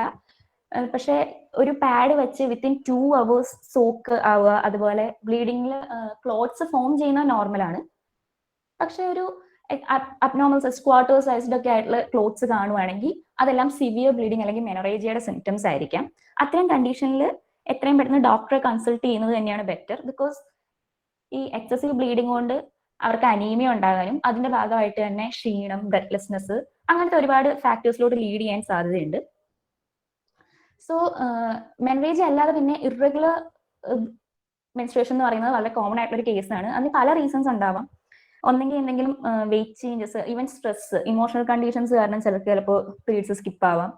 അതുപോലെ മെനോപോസിനോട് അടുക്കുമ്പോൾ നമ്മൾ യൂസ് ചെയ്യുന്ന medications like birth control pills ആയിക്കോട്ടെ, അങ്ങനത്തെ മെഡിക്കേഷൻസ് യൂസ് ചെയ്യുന്നുണ്ടെങ്കിൽ അത് കാരണമോ, പിന്നെ ചിലർക്കെങ്കിലും PCOS പോലെയുള്ള എന്തെങ്കിലും ഡിസീസസ് ഉണ്ടെങ്കിൽ അതിന്റെ ഭാഗമായിട്ടോ ഇറഗുലർ പീരീഡ്സ് ഉണ്ടാവാൻ സാധ്യതയുണ്ട്. സോ ഇറഗുലർ എന്ന് പറയുന്നത് ഒന്നുകിൽ ഇതിന്റെ ഫ്രീക്വൻസി വളരെ കൂടുതലായിരിക്കും. ലൈക്ക് 21 days ഇടയ്ക്ക് തന്നെ മോർ ദാൻ ഒരു സൈക്കിൾ കഴിഞ്ഞ് സെക്കൻഡ് ബ്ലീഡിങ് 21 ഡേയ്സിന് മുന്നേ തന്നെ സ്റ്റാർട്ട് ചെയ്യുക. അതല്ലെങ്കിൽ മോർ ദാൻ 1 മന്ത് ഗ്യാപ്പ് ആയിട്ടും പീരീഡ്സ് സ്കിപ്പ് ആവുക. അങ്ങനത്തെ കേസസിനെല്ലാം നമ്മൾ ഇറഗുലർ പീരീഡ്സ് എന്നാണ് പറയുന്നത്. പക്ഷെ ഇപ്പോൾ കുറെ അധികം സ്കിപ്ഡ് പീരീഡ്സ് ഉണ്ട്, അതുപോലെ heavy bleeding menorrhagia more than 7 days ഒക്കെ ഉണ്ട്. അങ്ങനത്തെ കേസസിലെല്ലാം പിന്നെ ഇൻ ബിറ്റ്വീൻ പീരീഡ്സ് ബ്ലീഡിങ് വരികയോ അല്ലെങ്കിൽ സ്പോട്ടിങ് കാണുകയോ ഒക്കെ ചെയ്യുവാണെങ്കിൽ എപ്പോഴും ബെറ്റർ ഡോക്ടറെ കൺസൾട്ട് ചെയ്യുന്നതാണ്. ആൻഡ് ലൈക്ക് പീരീഡ്സ് സ്കിപ്പ് ആവുന്നതിന് ഒരുപാട് റീസൺസ് ഉണ്ടാവുന്നത് നമ്മൾ ആദ്യം പറഞ്ഞിരുന്നു. അതിന്റെ ജസ്റ്റ് ഒരു സമ്മറിയാണ് slide. Then absence of period, അത് നോർമൽ ആയിട്ടുള്ള ചില കേസസ് ഉണ്ട്, അതായത് പ്രഗ്നൻസി ഉള്ള സമയത്തോ ലാക്ടേഷൻ അമിനോറിയ അതായത് ബ്രസ്റ്റ് ഫീഡിങ് ചെയ്യുന്ന സമയത്തും പിന്നെ പീരീഡ്സ് തുടങ്ങുന്ന സമയത്ത് നമുക്ക് 1-2 പീരീഡ്സ് ഒക്കെ സ്കിപ്പ് ആവാൻ ചാൻസ് ഉണ്ട്. അതുപോലെ ടുവേർഡ്സ് മെനോപോസ് ആ സമയത്തും പീരീഡ്സ് സ്കിപ്പ് ആവുന്നത് വളരെ നോർമലാണ്. പക്ഷെ നമ്മളിപ്പോൾ ഒരു ഡോക്ടറെ കൺസൾട്ട് ചെയ്യാൻ നേരത്തെ എപ്പോഴും നമ്മുടെ പീരീഡ്സിന്റെ ഒരു ട്രാക്ക് കീപ്പ് ചെയ്യുന്നത് നല്ലതായിരിക്കും. കാരണം നമുക്ക് ലാസ്റ്റ് എന്നാണ് പീരീഡ്സ് ഉണ്ടായിരുന്നത്, സ്കിപ്പ് ആയിട്ടുണ്ടെങ്കിൽ എപ്പോഴൊക്കെയാണ് സ്കിപ്പ് ആവുന്നത്, എന്ത് ഇന്റർവെൽ എങ്ങനെയാണ്, അതൊക്കെ എപ്പോഴും ഒരു ഡയറിയിൽ നോട്ട് ചെയ്ത് വെക്കും. അല്ലെങ്കിൽ ഇപ്പോൾ പ്ലേ സ്റ്റോറിലൊക്കെ ഒരുപാട് ആപ്സ് അവൈലബിൾ ആണ് പീരീഡ്സ് ട്രാക്ക് ചെയ്യാനൊക്കെ. അങ്ങനെ എന്തെങ്കിലുമൊക്കെ വെച്ചൊന്ന് ട്രാക്ക് കീപ്പ് ചെയ്യുന്ന എപ്പോഴും നല്ലതായിരിക്കും. പിന്നെ അത് കൂടാതെ ഈ പീരീഡ്സിന്റെ സമയത്ത് ഹെവി ബ്ലീഡിങ്, ഫീവർ, പെയിൻ, അതുപോലെ ഇപ്പോൾ വൊമിറ്റിംഗ് സെൻസേഷൻ അങ്ങനത്തെ കേസസ് ഒക്കെ ഉണ്ടെങ്കിൽ, അതുപോലെ മെനോപോസ് കഴിഞ്ഞിട്ടും പീരീഡ്സ് അല്ലെങ്കിൽ ബ്ലീഡിങ് വീണ്ടും വരികയാണെങ്കിൽ ഇത്തരം കേസസിലെല്ലാം എത്രയും പെട്ടെന്ന് ഡോക്ടറെ കൺസൾട്ട് ചെയ്യണം. ദെൻ മെൻസ്ട്രൽ ഹൈജീൻ പ്രോഡക്ട്സ്, ഇത് നമ്മുടെ വളരെ കോമൺ ആയിട്ട് യൂസ് ചെയ്യുന്ന ഒരുപാട് പ്രോഡക്ട്സ് ഉണ്ട്. ഇപ്പൊ പണ്ട് കാലത്ത് നമ്മുടെ ഗ്രാൻഡ് പേരൻസിന്റെ ഒക്കെ ടൈമിലാണെങ്കിൽ ക്ലോത്ത് ആണ് അവർ ഉപയോഗിച്ചിരുന്നത്. പക്ഷെ ഇന്നത്തെ കാലത്ത് നമുക്ക് ഒരുപാട് ബെറ്റർ ഓൾട്ടർനേറ്റീവ്സ് ഉണ്ട്. ക്ലോത്തിന്റെ യൂസ് അത്ര ഹൈജീനിക് അല്ല, അതുകൊണ്ട് അത് ഇപ്പൊ ആരും റെക്കമെൻഡ് ചെയ്യുന്നില്ല. ഏറ്റവും കോമൺലി യൂസ് ചെയ്യുന്ന സാധനം ഡിസ്പോസിബിൾ പാഡ്സ് ആണ്. അതാണ് നമുക്ക് ഏറ്റവും കൺവീനിയന്റ് ആയിട്ടുള്ളതും അതിന് ഒരുപാട് ചോയ്സസ് നമുക്ക് അവൈലബിൾ ആണ്. എപ്പോഴും ചൂസ് ചെയ്യുമ്പോൾ ബെറ്റർ കോട്ടൺ പാഡ്സ് ചൂസ് ചെയ്യുന്നതായിരിക്കും നല്ലത്. പിന്നെ പാഡ്സിന്റെ ഒരു ഓൾട്ടർനേറ്റീവ് തന്നെയാണ് ടാമ്പൻസ്. ടാമ്പൻസ് എന്ന് പറയുമ്പോൾ നമ്മളത് വജൈനയിലോട്ട് ഇൻസേർട്ട് ചെയ്ത് വെക്കുന്ന സാധനമാണ്. ആൻഡ് മോയ്സ്ചർ അബ്സോർബ് ചെയ്യുന്നതനുസരിച്ച് അത് എക്സ്പാൻഡ് ചെയ്ത് സീല് ക്രിയേറ്റ് ചെയ്യുക, അത് കാരണം ലീക്കേജിന്റെ ടെൻഷൻ കുറവാണ്. പക്ഷെ ടാമ്പൻസ് നമ്മുടെ നാട്ടിൽ അത്ര പോപ്പുലർ അല്ല. കൂടാതെ ടാമ്പൻസ് യൂസ് ചെയ്യുമ്പോൾ ഹൈലി അബ്സോർബന്റ് ആയിട്ടുള്ള ടാമ്പൻസ് ആണെങ്കിൽ അത് ടോക്സിക് ഷോക്ക് സിൻഡ്രോം എന്ന് പറയുന്ന ഡിസീസിലോട്ട് ലീഡ് ചെയ്യാനൊക്കെ സാധ്യതയുണ്ട്. ഡിസ്പോസിബിൾ പാഡ്സിന്റെ ടാമ്പൻസിന്റെ ഒക്കെ ഒരു മാക്സിമം ഡ്യൂറേഷൻ 6 to 8 hours ആണ്. അപ്പോൾ യൂസ് ചെയ്യുമ്പോൾ കറക്റ്റ് ആ ഇന്റർവെൽ തന്നെ ചേഞ്ച് ചെയ്യാൻ നോക്കണം. അതിൽ കൂടുതൽ സമയം വെച്ചുകൊണ്ടിരിക്കുന്നത് ബാക്ടീരിയൽ ആൻഡ് ഫംഗൽ ഇൻഫെക്ഷൻസിനും യൂറിനറി ട്രാക്ട് ഇൻഫെക്ഷൻസിനും ഒക്കെ കാരണമാവും. ആൻഡ് സോ ആ കറക്റ്റ് ഇന്റർവെല്ലിൽ തന്നെ മാറ്റാൻ നോക്കുകയാണ് എപ്പോഴും ബെറ്റർ. പിന്നെ റീസെന്റ് കുറെ കൂടെ പോപ്പുലറൈസ് ആയിട്ടുള്ള 2 പ്രോഡക്ട്സ് ആണ് menstrual cup and reusable pad. Menstrual കപ്പിന്റെ മെയിൻ അഡ്വാൻറ്റേജ് എന്ന് പറഞ്ഞു കഴിഞ്ഞാൽ നമുക്ക് 12 hours അടുപ്പിച്ച് യൂസ് ചെയ്യാൻ പറ്റും. ഇത് മെഡിക്കൽ ഗ്രേഡ് സിലിക്കൺ കൊണ്ട് ഉണ്ടാക്കിയിരിക്കുന്ന ഒരു കപ്പ് ലൈക്ക് ഡിവൈസ് ആണ്. നമ്മൾ വജൈനയിലോട്ട് ഇൻസേർട്ട് ചെയ്ത് ഒരു സീൽ ക്രിയേറ്റ് ചെയ്ത് വെക്കുകയാണ്. ആൻഡ് ഇത് അബ്സോർബ് ചെയ്യുകയല്ല, മറിച്ച് ബ്ലഡ് കളക്ട് ചെയ്ത് വെക്കുകയാണ്. സോ നമ്മുടെ പാഡിനൊക്കെ അപേക്ഷിച്ച് ഒരു 3 times മോർ ബ്ലഡ് കളക്ട് ചെയ്ത് വെക്കാൻ പറ്റും. 12 hours കഴിയുമ്പോഴത്തേക്കും നമ്മൾ റിമൂവ് ചെയ്ത് പ്രോപ്പർലി ബ്ലഡ് കളഞ്ഞ് ഇത് വാഷ് ചെയ്തതിന് ശേഷം റീഇൻസേർട്ട് ചെയ്യാൻ പറ്റുന്നതാണ്. പിന്നെ ഇതിന്റെ ഒരു അഡ്വാൻറ്റേജ് എന്ന് പറഞ്ഞു കഴിഞ്ഞാൽ എക്കണോമിക്കലി വളരെ ബെനിഫിഷ്യൽ ആണ്. കാരണം നമ്മൾ പെർ പീരീഡ് പാഡ് ഒക്കെ ആണെങ്കിൽ ഒരുപാട് യൂസ് ചെയ്യുന്നുണ്ട്. അപ്പൊ അതിന്റെ ഒരു കോസ്റ്റ് എഫക്റ്റീവ് അല്ല. അതേസമയം മെൻസ്ട്രൽ കപ്പ് ഒരെണ്ണം വാങ്ങിച്ചു കഴിഞ്ഞാൽ ഒരു 5 to 10 years നമുക്ക് യൂസ് ചെയ്യാൻ പറ്റും. എൻഡിയർ പീരീഡിന് ഒരൊറ്റ കപ്പ് മതി. ഒരു പീരീഡ്സ് ഫുള്ള് കഴിഞ്ഞതിന് ശേഷം എടുത്ത് പ്രോപ്പർലി ഒരു 5 to 10 minutes ബോയിൽ ചെയ്തതിന് ശേഷം അതിനെ ഡ്രൈ ആക്കി നമുക്ക് വാങ്ങുമ്പോൾ തന്നെ കൂടി ഒരു കോട്ടണി കവറൊക്കെ കിട്ടും. അതിൽ സേഫ് ആയിട്ട് എടുത്ത് സൂക്ഷിച്ചു വെച്ചാൽ മതി. ആൻഡ് മിനിമം ഒരു 5+ years എന്തായാലും ഡ്യൂറേഷൻ കിട്ടും. അതുകൊണ്ട് തന്നെ ഫസ്റ്റ് ടൈം വാങ്ങുന്ന ഒരു പോസ്റ്റ് വെച്ച് നമുക്ക് എക്കണോമിക്കലി ഭയങ്കര ബെനിഫിഷ്യൽ ആണ്. ഓൾസോ പൊല്യൂഷൻ കുറയ്ക്കാനും എളുപ്പമാണ്. കാരണം മറ്റ് ഡിസ്പോസിബിൾ പാഡ്സ് ഒക്കെ നമ്മൾ ഒത്തിരി ബുദ്ധിമുട്ടുണ്ട്. ഇത് കമ്പാരിറ്റീവ്ലി അങ്ങനത്തെ വേസ്റ്റ് ജനറേഷൻ ഒക്കെ കുറവാണ്. പിന്നെ ഇത് സെലക്ട് ചെയ്യുമ്പോൾ എപ്പോഴും സൈസ് ശ്രദ്ധിച്ച് വാങ്ങാൻ നോക്കണം. കാരണം മീഡിയം സൈസ്, ലാർജ്, പിന്നെ സ്മോള്, അത് ഓരോ കമ്പനി അനുസരിച്ചിരിക്കും. പല കമ്പനീസും പല സൈസസ് ആണ് പ്രൊവൈഡ് ചെയ്യുന്നത്. ഫസ്റ്റ് ടൈം യൂസിന് അല്ലെങ്കിൽ എസ്പെഷ്യലി ഇതിനു മുമ്പ് പ്രഗ്നന്റ് ആയിട്ടില്ലാത്ത അല്ലെങ്കിൽ ഡെലിവറി കഴിഞ്ഞിട്ടില്ലാത്ത സെക്സ് ചെയ്യാറില്ലാത്തവർക്കൊക്കെ എപ്പോഴും ഏറ്റവും സ്മോൾ സൈസ് ആയിരിക്കും പ്രിഫറബിൾ. അതേസമയം ഒരു ഡെലിവറി ഒക്കെ കഴിഞ്ഞവർക്കാണെങ്കിൽ കുറച്ചുകൂടെ ലാർജ് സൈസ് ആയിരിക്കും ബെറ്റർ. ഇതിന്റെ ഒരു പ്രശ്നം എന്ന് പറയാനാണെങ്കിൽ ബിഹേവിയർ അഡാപ്റ്റേഷൻ ഇത്തിരി ബുദ്ധിമുട്ടാണ്. ഇത് ഇൻസേർട്ട് ചെയ്യുന്നതും ഫസ്റ്റ് ടൈം യൂസ് ഒക്കെ അത്യാവശ്യം ക്ലംസ് ചെയ്യാൻ പോരാത്തതിന് നമ്മൾ ചിലർക്കെങ്കിലും ട്രാവൽ ചെയ്യുമ്പോഴൊക്കെ ഒരു പ്രോപ്പർ ഹൈജീനിക് കണ്ടീഷൻസ് അവൈലബിൾ അല്ലെങ്കിൽ ഇത് റിമൂവ് ചെയ്ത് വാഷ് ചെയ്ത് റീഇൻസേർട്ട് ചെയ്യുന്നൊക്കെ ഇത്തിരി ഡിഫിക്കൽട്ട് ആയിട്ട് പറയുന്നുണ്ട്. പക്ഷെ ഇത് നമുക്ക് ഒരുപാട് മൊബിലിറ്റി പ്രൊവൈഡ് ചെയ്യുന്നുണ്ട്, കാരണം ലീക്കേജിന്റെ ടെൻഷൻ വളരെ കുറവാണ്. സ്വിമ്മിങ് പോലത്തെ ആക്ടിവിറ്റീസ് വരെ ചെയ്യാൻ മെൻസ്ട്രൽ കപ്പ് യൂസ് ചെയ്യുന്നവർക്ക് ഭയങ്കര എളുപ്പമാണ്. റീയൂസബിൾ പാഡ്സ്, ഇത് ഡിസ്പോസിബിൾ പാഡ്സിനെ കമ്പയർ ചെയ്ത് കഴിഞ്ഞാൽ ഇതും എക്കണോമിക്കലാണ്. ബിക്കോസ് ഒരു 1 year വരെ നമുക്കിത് യൂസ് ചെയ്യാൻ പറ്റും. ഒരു സൈക്കിളിന് ഒരു 5 to 6 പാഡ്സ് മതിയാവും, റീയൂസബിൾ പാഡ്സ് എന്നാണ് പറയുന്നത്. പക്ഷെ ഇത് യൂസ് ചെയ്യുമ്പോൾ ശ്രദ്ധിക്കേണ്ട ഏറ്റവും വലിയ കാര്യം ഇതിന്റെ ഹൈജീൻ ആണ്. കാരണം ഒരു വട്ടം ബ്ലീഡിങ് അബ്സോർബ് ചെയ്ത സാധനം പ്രോപ്പർലി സോക്ക് ചെയ്ത് അതിലെ റെമനൻസ് എല്ലാം വൃത്തിയായിട്ട് സോപ്പ് ഉപയോഗിച്ച് വാഷ് ചെയ്ത്, സോക്ക് ചെയ്യുന്നത് മിനിമം ഒരു 6 hours എങ്കിലും സോക്ക് ചെയ്ത് വെക്കാമെന്നാണ് പറയുന്നത്. അപ്പൊ വൃത്തിയായിട്ട് വാഷ് ചെയ്ത് സൺ ഡ്രൈ ചെയ്ത് വേണം ഉപയോഗിക്കാൻ. ഒരിക്കലും ഡാംപ് ആയിട്ടുള്ള സാധനം വീണ്ടും ഉപയോഗിക്കരുത്, കാരണം അത് കൂടുതൽ ഇൻഫെക്ഷൻസ് ആൻഡ് അതർ പ്രോബ്ലംസിലോട്ട് ലീഡ് ചെയ്യാൻ സാധ്യതയുണ്ട്. ഹൈജീനിക് ആയിട്ട് പ്രോപ്പർലി യൂസ് ചെയ്യുവാണെങ്കിൽ ഇതൊരു ബെറ്റർ ഓൾട്ടർനേറ്റീവ് ആണ്. ദെൻ ഈ മെൻസ്ട്രൽ ഹൈജീന്റെ ഇമ്പോർട്ടൻസ് പറയാനാണെങ്കിൽ ഇത് ലാക്ക് ഓഫ് ഹൈജീൻ കാരണം ഒരുപാട് അസുഖങ്ങളിലോട്ട് ലീഡ് ചെയ്യാം. സോ എപ്പോഴും നമ്മൾ ഏത് പ്രൊഡക്റ്റ് ആണ് യൂസ് ചെയ്യുന്നതെങ്കിലും അതിന്റെ കറക്റ്റ് ഇന്റർവെല്ലിൽ, പാഡ്സ് ആണെങ്കിൽ കറക്റ്റ് 6 to 8 hours ഗ്യാപ്പിൽ മാറുക, കപ്പാണെങ്കിൽ 12 hours തന്നെ അത് റിമൂവ് ചെയ്യാൻ ശ്രദ്ധിക്കുക. പിന്നെ നമ്മുടെ വജൈനൽ ഏരിയ എല്ലാം പ്രോപ്പർലി വാട്ടർ ഉപയോഗിച്ച് തന്നെ ക്ലീൻ ആക്കി വെക്കുക. ഈ മെൻസ്ട്രൽ ഹൈജീൻ ഇപ്പൊ ഇൻ കേസ് നിങ്ങളുടെ കൂട്ടത്തിലെ ഫ്രണ്ട്സിന് ആർക്കെങ്കിലും അല്ലെങ്കിൽ ആർക്കെങ്കിലും കുറവാണെന്ന് തോന്നിയാൽ കൺഫ്രണ്ട് ദം, ബിക്കോസ് ഈ പാഡ്സിനെല്ലാം ഡിസ്പോസ് ചെയ്യുന്നതെല്ലാം കെയർഫുൾ അല്ലെങ്കിൽ it can lead to spread of many diseases. So it's a serious issue. ഇപ്പോൾ മെൻസ്ട്രൽ ഹൈജീൻ കാരണം ഒരുപാട് ഡിസീസസ് സ്പ്രെഡ് ആവാൻ സാധ്യതയുണ്ട്. പിന്നെ മെൻസ്ട്രുവേഷനെ പറ്റി പറയാനാണെങ്കിൽ നമ്മുടെയൊക്കെ നാട്ടിൽ ഇതൊരു ടാബു ടോപ്പിക്കാണ്. ഈ വയസ്സായ പേരൻസ് ഒക്കെ ഉള്ള ഗ്രാൻഡ് പേരൻസ് ഒക്കെ ഉള്ള വീട്ടിലാണെങ്കിൽ ഇപ്പോഴും ഇംപ്യൂർ ആണ്, അവിടെ തൊടരുത് ഇവിടെ തൊടരുത്, പുറത്താക്കുക, അങ്ങനത്തെ ചടങ്ങൊക്കെ ഉണ്ട്. അതൊക്കെ ആക്ച്വലി ഭയങ്കര ഔട്ട്ഡേറ്റഡ് കൺസെപ്റ്റ്സ് ആണ്. സോ ഇതിനെപ്പറ്റി കൂടുതൽ സംസാരിച്ച് അവയർനെസ് ഉണ്ടാക്കുക, അതാണ് ഈ ടാബൂസിനെല്ലാം മാറ്റാനുള്ള ഏറ്റവും നല്ല വഴി. പിന്നെ കുറച്ച് ക്ലാസിക്കൽ മിത്സ് ആണ് ഈ പറഞ്ഞിരിക്കുന്നത്. മെൻസ്ട്രൽ ടൈമിൽ സെക്സ് ചെയ്യാൻ പാടില്ല എന്നുള്ളതിന് മെഡിക്കലി ഒരു ബേസിസും ഇല്ല. ജസ്റ്റ് കെയർഫുൾ ആയിരിക്കണം, കാരണം it can get Messi. Then sex menstrual ടൈമിൽ സെക്സ് ചെയ്ത് കഴിഞ്ഞാൽ പ്രഗ്നന്റ് ആവില്ല എന്ന് പറയുന്നത് ഇറ്റ്സ് നോട്ട് 100% ഷുവർ. കാരണം ഓരോരുത്തരുടെയും സൈക്കിൾ ഡിഫറെന്റ് ആയിരിക്കും, ഓവുലേഷൻ പീരീഡ് ഡിഫറെന്റ് ആയിരിക്കും. So there is A probability.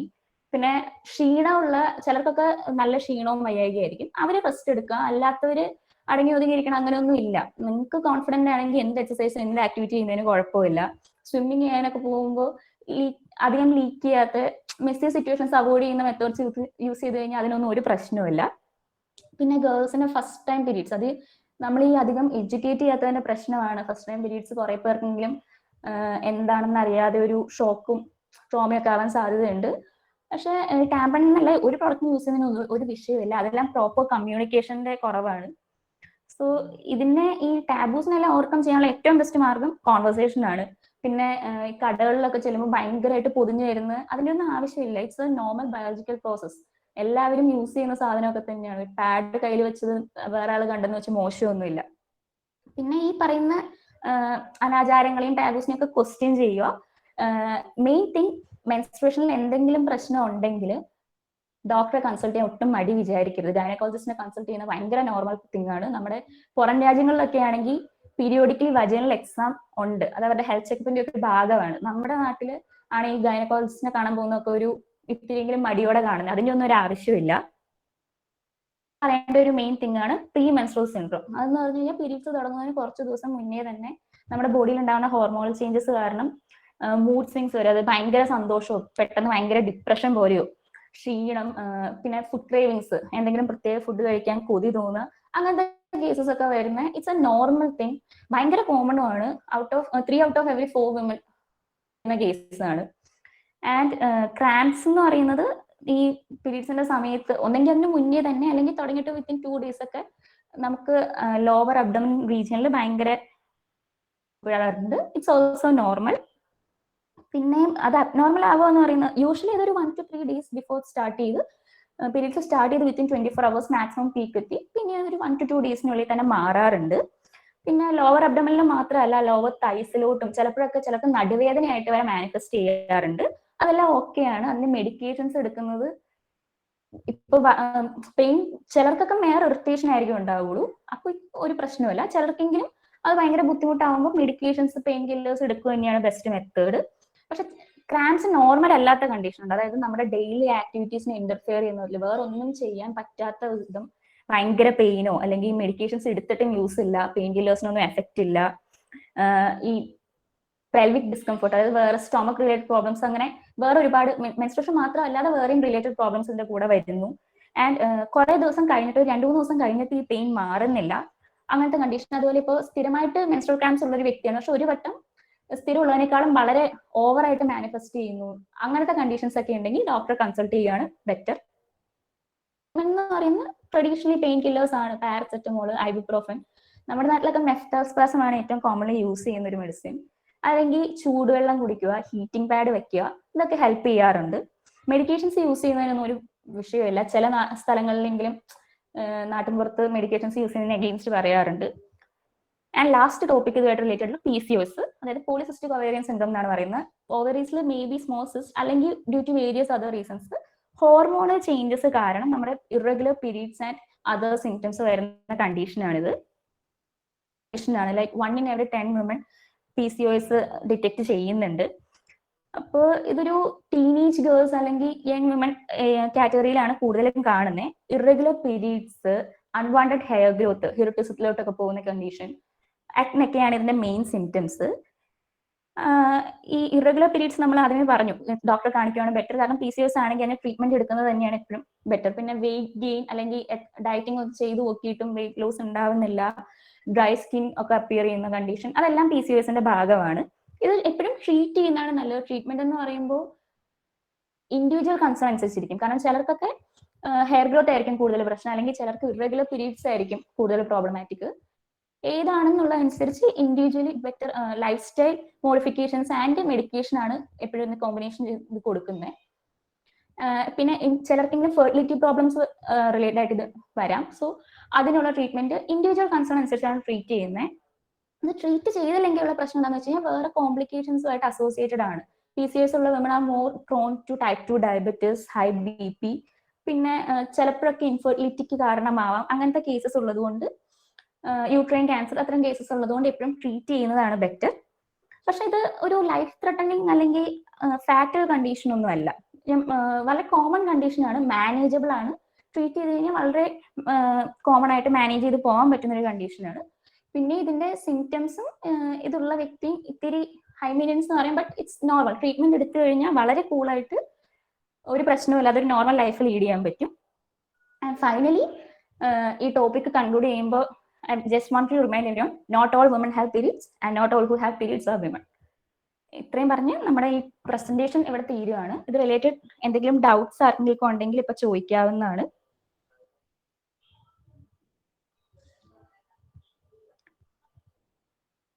ആർക്കും ഡൗട്ട്സ് ഒന്നും ഇല്ലെങ്കിലും നെക്സ്റ്റ് ടോപ്പിക് പ്രസന്റ് ചെയ്യാനായിട്ട് ഞാൻ മാളവികയ്ക്ക് വിളിക്കുകയാണ്.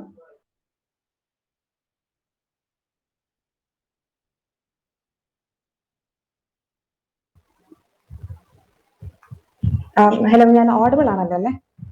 ആടാ, കേൾക്കാം. Okay, fine. ഹായ് എവ്രിവൺ, എന്റെ പേര് മാളവിക. ഞാൻ 2019 ബാച്ച് MBBS സ്റ്റുഡന്റ് ആണ് TMC-യിൽ.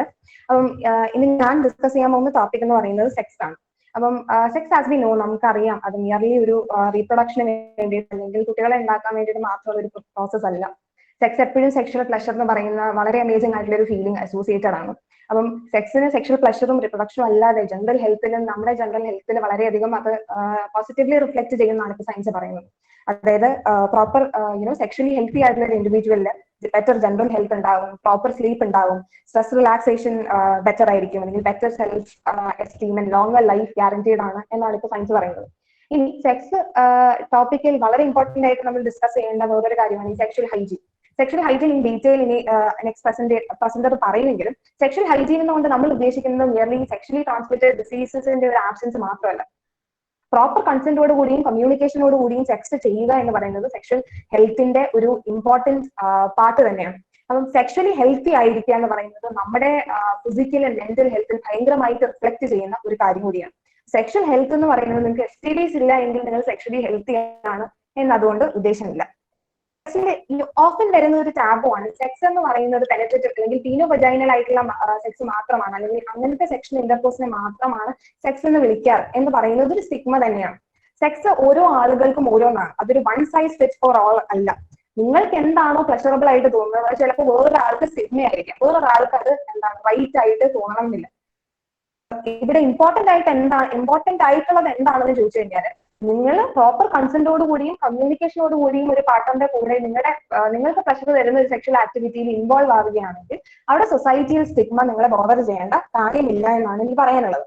എന്നാലും കോമൺ ആയിട്ട് നമ്മൾ കണ്ടുവരുന്ന കുറച്ച് സെക്ഷൽ ആക്ടിവിറ്റിയാണ് ഞാനിവിടെ മെൻഷൻ ചെയ്തിട്ടുള്ളത്. അതായത് മാസ്റ്റുർബേഷൻ ഉണ്ട്, ഓറൽ സെക്സ് ഉണ്ട്, വെജൈനൽ സെക്സ് ഉണ്ട്, ഏനൽ സെക്സ് ഉണ്ട്, പിന്നെ സെക്സ്റ്റിംഗ് ഒരു കോമൺ മെത്തേഡ് ആണ്. അല്ലെങ്കിൽ സെക്സ് ടോയ്സ് ഉപയോഗിക്കുക, കിസ്സിങ്, ഇയർലി കിസ്സിങ്, അല്ലെങ്കിൽ rubbing bodies against each other, dry humping എന്നൊക്കെ പറയും. അപ്പൊ ഇതൊക്കെ കോമൺ ആയിട്ട് നമ്മൾ കാണുന്ന സെക്ഷൽ ആക്ടിവിറ്റീസ് ആണ്. അഗൈൻ ഞാൻ പറയട്ടെ, ഇതൊരു എല്ലാവർക്കും എല്ലാം പ്ലഷറബിൾ ആകണമെന്നില്ല. അപ്പൊ നിങ്ങളുടെ പ്ലഷർ ആണ് ഇതിനകത്ത് ഇമ്പോർട്ടന്റ്, അല്ലാതെ ടാബും സ്റ്റിഗ്മയും ഒന്നും നിങ്ങൾ കാര്യമാക്കുന്നതില്ല. ഇനി സെക്സിനകത്ത് നെക്സ്റ്റ് നമ്മൾ ഡിസ്കസ് ചെയ്യുന്നത് ഫോർ പ്ലേ പറ്റിയാണ്. അപ്പൊ ഫോർ പ്ലേ എന്ന് പറയുന്നത് നമ്മൾ ഡിഫൈൻ ചെയ്യുമ്പോൾ സെക്ഷൽ ഇന്റർകോഴ്സിന് മുന്നേ ചെയ്യുന്ന ഒരു സീരീസ് ഓഫ് സെക്ഷൽ ആക്ടിവിറ്റിനെയാണ് നമ്മൾ ഫോർ പ്ലേ എന്ന് ഡിഫൈൻ ചെയ്യുന്നത്. പക്ഷെ എപ്പോഴും ഫോർ പ്ലേ എന്ന് പറയുന്നത് ഒരു സെക്ഷൽ ഇന്റർകോഴ്സിൽ റിസൾട്ട് ചെയ്യണമെന്നില്ല. ചില ആളുകൾക്ക് ഫോർ പ്ലേ കൊണ്ട് തന്നെ ഓർഗാസം സംഭവിക്കാവുന്നതാണ്.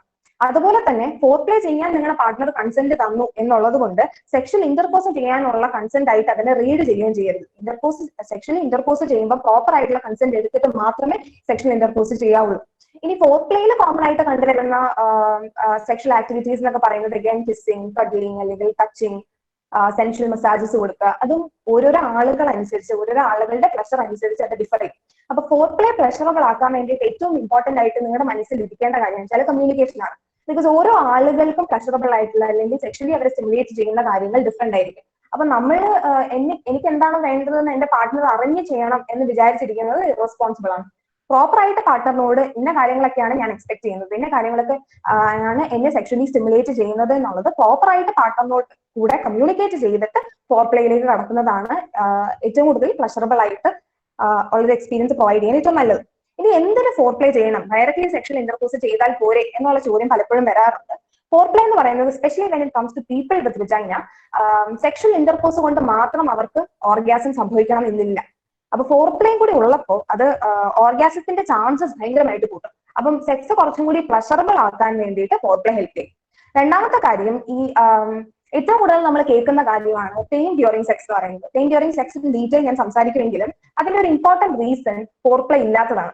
കാരണം ഫോർ പ്ലേയുടെ സമയത്ത് നമ്മുടെ ഹാർട്ട് ബീറ്റ് ഒക്കെ ഭയങ്കരമായിട്ട് കൂടും. ഹാർട്ട് ബീറ്റ് കൂടുമ്പം ജനൈറ്റൽ ഏരിയാസിലേക്കുള്ള ബ്ലഡ് സപ്ലൈ വളരെയധികം കൂടുകയും വജൈന സെൽഫ് ലൂബ്രിക്കേറ്റ് ആയി തുടങ്ങുകയും ചെയ്യും. അപ്പൊ ഫോർ പ്ലേ ലിറ്ററലി നമ്മുടെ ഒരു ഇന്റർകോഴ്സിന് വേണ്ടിയിട്ട്, പെനട്രേറ്റഡ് സെക്സിന് വേണ്ടിയിട്ട് നമ്മുടെ ബോഡിയെ പ്രിപ്പയർ ചെയ്യുകയാണ് ചെയ്യുന്നത്.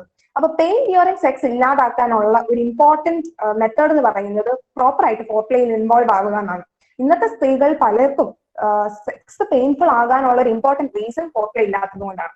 പിന്നെ മൂന്നാമത്തെ പോയിന്റ് വളരെ ഒബ്വിയസ് ആണ്. അതായത് ഫോർ പ്ലേ എന്ന് പറയുന്നത് രണ്ട് പാർട്ട്നേഴ്സ് തമ്മിലുള്ള ഇമോഷണൽ കണക്ഷനും ട്രസ്റ്റും ഒക്കെ ഭയങ്കരമായിട്ട് കൂട്ടാൻ വേണ്ടിയിട്ട് ഹെൽപ്പ് ചെയ്യും. പിന്നെ ഞാൻ ഒരു കാര്യം കൂടെ അവസാനമായിട്ട് പറയുകയാണ്, ഫോർ പ്ലേയിൽ ഏറ്റവും ഇമ്പോർട്ടന്റ് ആയിട്ടുള്ളത് കമ്മ്യൂണിക്കേഷൻ തന്നെയാണ്. നിങ്ങൾക്ക് എന്താണോ വേണ്ടത് എന്നുള്ളത് വളരെയധികം പ്രോപ്പർ ആയിട്ട് പാർട്ട്ണറുടെ അടുത്ത് കമ്മ്യൂണിക്കേറ്റ് ചെയ്യാം. നെക്സ്റ്റ് നമ്മൾ ഡിസ്കസ് ചെയ്യുന്നത് കിങ്സ് ആൻഡ് ഫെറ്റിഷസിനെ പറ്റിയാണ്. ഇപ്പോഴും ഒത്തിരി അധികം സ്റ്റിഗ്മയും ടാബും ഉള്ള ഒരു വിഷയമാണ് ഈ കിങ്സും ഫെറ്റിഷസും. എന്താണ് കിങ്ക് എന്ന് പറഞ്ഞു കഴിഞ്ഞാൽ, സൊസൈറ്റി നോർമലി അക്സെപ്റ്റബിൾ ആയിട്ട് കണക്കാക്കി വെച്ചിരിക്കുന്നത്, ട്രഡീഷണലി അക്സെപ്റ്റബിൾ ആയിട്ട് കണക്കാക്കി വെച്ചിരിക്കുന്ന ഒരു ഫ്രെയിം വർക്ക് ഓഫ് സെക്ഷൽ ആക്ടിവിറ്റിയിൽ നിന്ന് പുറത്തുള്ള എന്തെങ്കിലും ഒരു ടൈപ്പ് ഓഫ് സെക്ഷൽ ആക്ടിവിറ്റിനെയാണ്, സൊസൈറ്റിക്ക് അക്സെപ്റ്റബിൾ അല്ലാത്ത ഒരു കൈൻഡ് ഓഫ് എന്താണ് സെക്ഷൽ ആക്ടിവിറ്റിനെയാണ് നമ്മൾ കിങ്ക് എന്ന് വിളിക്കുന്നത്. ഫെറ്റിഷ് എന്ന് പറഞ്ഞാൽ അഗൈൻ അതൊരു ടൈപ്പ് ഓഫ് കിങ്ക് തന്നെയാണ്. പക്ഷെ ഫെറ്റിഷിന്റെ ഡിഫറൻസ് എന്ന് പറഞ്ഞാൽ ഒരു ഇൻഅനിമേറ്റ് ഒബ്ജക്റ്റിനോട് ഒരു സെക്ഷൽ അട്രാക്ഷൻ ഫീൽ ചെയ്യാം. ഇപ്പൊ ഫോർ എക്സാമ്പിൾ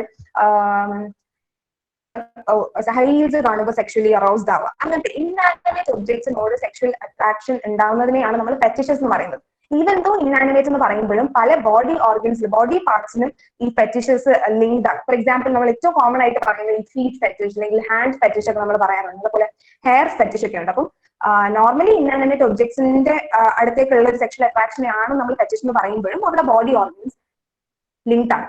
ഇനി കിങ്കി ആകുന്നത് അല്ലെങ്കിൽ ഒരു പെർട്ടിക്കുലർ ഫെറ്റിഷ് ഉണ്ടാകുന്നത് എന്ന് പറയുന്നത് അതൊരു അബ്നോർമാലിറ്റി അല്ല. പല ആളുകളും കൺസിഡർ ചെയ്യുന്നത് കിങ്കി ആയിട്ടുള്ളത് എന്തോ ഒരു ഇമോഷണൽ ഡിസബിലിറ്റി ആണ്, അല്ലെങ്കിൽ പെർവേർട്സ് ആണ് കിങ്കി ആവുന്നത്, അല്ലെങ്കിൽ ഒരു ഫെറ്റിഷ് ഉണ്ടാവുക എന്നുള്ളത് ഒരു പെർവേർട്ടിന്റെ മൈൻഡ് സെറ്റ് ആണ് എന്നുള്ളത് ഒരു കോമൺ സ്റ്റിഗ്മയാണ്.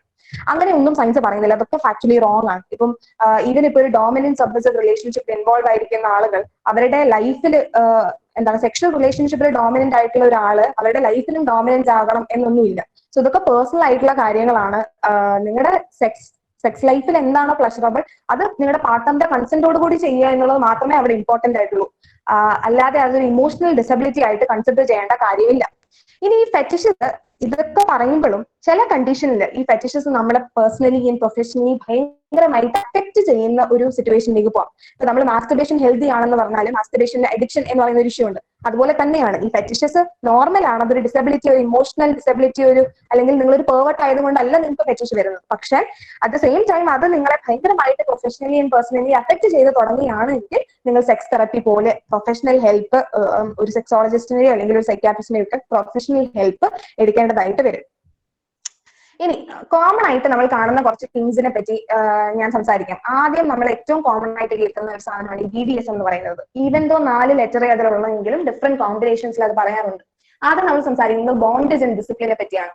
ബോണ്ടേജ് എന്ന് പറഞ്ഞാൽ ആസ് ദ നെയിം സജസ്റ്റ് നമ്മൾ നമ്മുടെ അല്ലെങ്കിൽ ഒരു പാർട്ട്ണറിനെ സെക്ഷൽ ഇന്റർകോഴ്സിൽ ഒരു പാർട്ട്ണറിനെ മൂവ്മെന്റ് റെസ്ട്രിക്ട് ചെയ്യുക എന്നുള്ളതാണ്. അപ്പൊ അതിനകത്ത് നമുക്ക് ഹാൻഡ് കപ്സ് യൂസ് ചെയ്യാം, അല്ലെങ്കിൽ റോപ്സ് യൂസ് ചെയ്യാം, കയ്യോ കാലോ മാത്രം ടൈ ചെയ്യാം, ഹോൾ ബോഡി ടൈ ചെയ്യാം. സോ ഇതിന്റെ ഒക്കെ എന്താണ് ഇതിന്റെയൊക്കെ ഒരു മെഷറിംഗ് സ്റ്റിക്ക് അല്ലെങ്കിൽ ഇതിന്റെയൊക്കെ ഒരു മാനദണ്ഡം എന്താണെന്ന് ചോദിച്ചു കഴിഞ്ഞാൽ കൺസെന്റും കമ്മ്യൂണിക്കേഷനും മാത്രമാണ്. നിങ്ങൾ പ്രയർ ആയിട്ട് സെക്ഷൽ ആക്ടിവിറ്റിക്ക് ഇൻവോൾവ് ആകുന്നതിന് പ്രയർ ആയിട്ട് എന്തൊക്കെയാണ് നിങ്ങൾക്ക് വേണ്ടത് എന്നുള്ളത് പരസ്പരം ഡിസ്കസ് ചെയ്ത് ഡിസൈഡ് ചെയ്യുക. അല്ലാതെ ഒരാൾ പറയുന്നത് മറ്റൊരാൾ അനുസരിക്കലല്ല, പരസ്പരം ഡിസ്കസ് ചെയ്ത് ഡിസൈഡ് ചെയ്തിട്ട് ആ ആക്ടിവിറ്റിയിൽ ഇൻവോൾവ് ആവുക. ഇനി നിങ്ങൾ കൺസെന്റ് കൊടുത്തിട്ടാണ് ആക്ടിവിറ്റിയിൽ ഇൻവോൾവ് ആകുന്നതെങ്കിലും ഒരു പോയിന്റിൽ നിങ്ങൾക്ക് മതിയായി അല്ലെങ്കിൽ നിങ്ങൾക്ക് ഇത് ബെയർ ചെയ്യാൻ പറ്റുന്നില്ല, ഐ എം ഡൺ എന്ന് തോന്നുകയാണെങ്കിൽ ആ ഒരു പോയിന്റിൽ അത് സ്റ്റോപ്പ് ചെയ്യാനും ആ ആക്ടിവിറ്റിയിൽ നിന്ന് എന്താണ് നിങ്ങളെ തന്നെ വിഡ്രോ ചെയ്യാനുമുള്ള എല്ലാ റൈറ്റും നിങ്ങൾക്കുണ്ട്. ഇനി നെക്സ്റ്റ് കാര്യം എന്ന് പറയുന്നത് ഡിസിപ്ലിൻ ആണ്. ഡിസിപ്ലിനകത്ത് എഗെയിൻ ഒരു ഡോമിനന്റ് സബ്മിസീവ് റിലേഷൻഷിപ്പിലാണ് ഡിസിപ്ലിൻ വരുന്നത്. ഒരു ഡോമിനന്റ് പാർട്ട്ണറും ഒരു സബ്മിസീവ് പാർട്ട്ണറും ഉണ്ടാവും. അപ്പൊ അതിനകത്ത് ഡോമിനന്റ് പാർട്ട്ണർ ഒരു സെറ്റ് ഓഫ് റൂൾസ് ഉണ്ടാവും. അപ്പം ആ റൂൾസ് സബ്മിസീവ് പാർട്ട്ണർ ബ്രേക്ക് ചെയ്യുകയാണെങ്കിൽ ഡോമിനന്റ് പാർട്ട്ണറിന് സബ്മിസീവ് പാർട്ട്ണറിനെ പണിഷ് ചെയ്യാനുള്ള ഒരു ഫ്രീഡം ഉണ്ട്. അപ്പൊ ഇതിനകത്ത് എഗെയിൻ ഞാൻ നേരത്തെ പറഞ്ഞ പോലെ ഈ റൂൾസും പണിഷ്മെന്റും ഒക്കെ നിങ്ങൾ നേരത്തെ കൂട്ടി ഡിസൈഡ് ചെയ്യേണ്ട കാര്യങ്ങളാണ്. രണ്ടുപേരും മ്യൂച്വലി ഡിസ്കസ് ചെയ്ത് ഡിസൈഡ് ചെയ്യേണ്ട കാര്യങ്ങളാണ് റൂൾസും പണിഷ്മെന്റും ഒക്കെ. പിന്നെ നെക്സ്റ്റ് ഒരു സെറ്റ് ഓഫ് കോമ്പിനേഷൻ ആണ് ഡോമിനൻസ് ആൻഡ് സബ്മിഷൻ. ഞാൻ പറഞ്ഞു, ഒരാൾ ഡോമിനന്റ് പാർട്ണർ ആയിരിക്കും, ഒരാൾ സബ്മിസീവ് പാർട്ണർ ആയിരിക്കും. പിന്നെ ഒരു ഗ്രൂപ്പ് ഓഫ് കോമ്പിനേഷൻ ആണ് സേഡിസം ആൻഡ് മാസോച്ചിസം.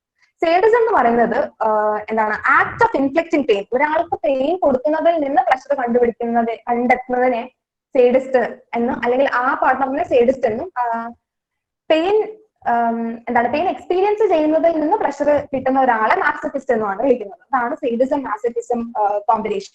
ഇനി എഗെയിൻ ഇതിനകത്തും എങ്ങനെ പെയിൻ ഇൻഫ്ലിക്ട് ചെയ്യണം അല്ലെങ്കിൽ എത്ര ഡിഗ്രി ഓഫ് പെയിൻ എക്സ്പീരിയൻസ് ചെയ്യണം എന്നുള്ളതൊക്കെ പേഴ്സണൽ ചോയ്സ് ആണ്. അത് രണ്ടും എഗെയിൻ ഞാൻ നേരത്തെ പറഞ്ഞ 2 കീവേഡ്സ് കൺസെന്റ് ആൻഡ് കമ്മ്യൂണിക്കേഷൻ മാത്രമാണ് ഇവിടെ ഇമ്പോർട്ടന്റ് ആയിട്ടുള്ളത്. BDSത്തിനെ പറ്റിയുള്ള ഓപ്പൺ സ്റ്റിഗ്മയാണ് ഈ ഇമോഷണൽ ഡിസബിലിറ്റി അല്ലെങ്കിൽ പേർവേർട്സ്. അത് ഞാൻ നേരത്തെ അഡ്രസ് ചെയ്ത് കഴിഞ്ഞു. ഇനി BDSത്തിൽ ഒരു കാര്യം കൂടി പറയാനുള്ളത്, അതായത് സെക്ഷൽ റിലേഷൻഷിപ്പിൽ ഒരാൾ സേഡിസ്റ്റ് ആണ് അല്ലെങ്കിൽ ഒരാൾ മാസോച്ചിസ്റ്റ് ആണ് എന്നുള്ളത് കൊണ്ട് അയാൾ റിയൽ ലൈഫിലും സേഡിസ്റ്റ് ആകണം അല്ലെങ്കിൽ മാസോച്ചിസ്റ്റ് ആകണം എന്നൊന്നുമില്ല.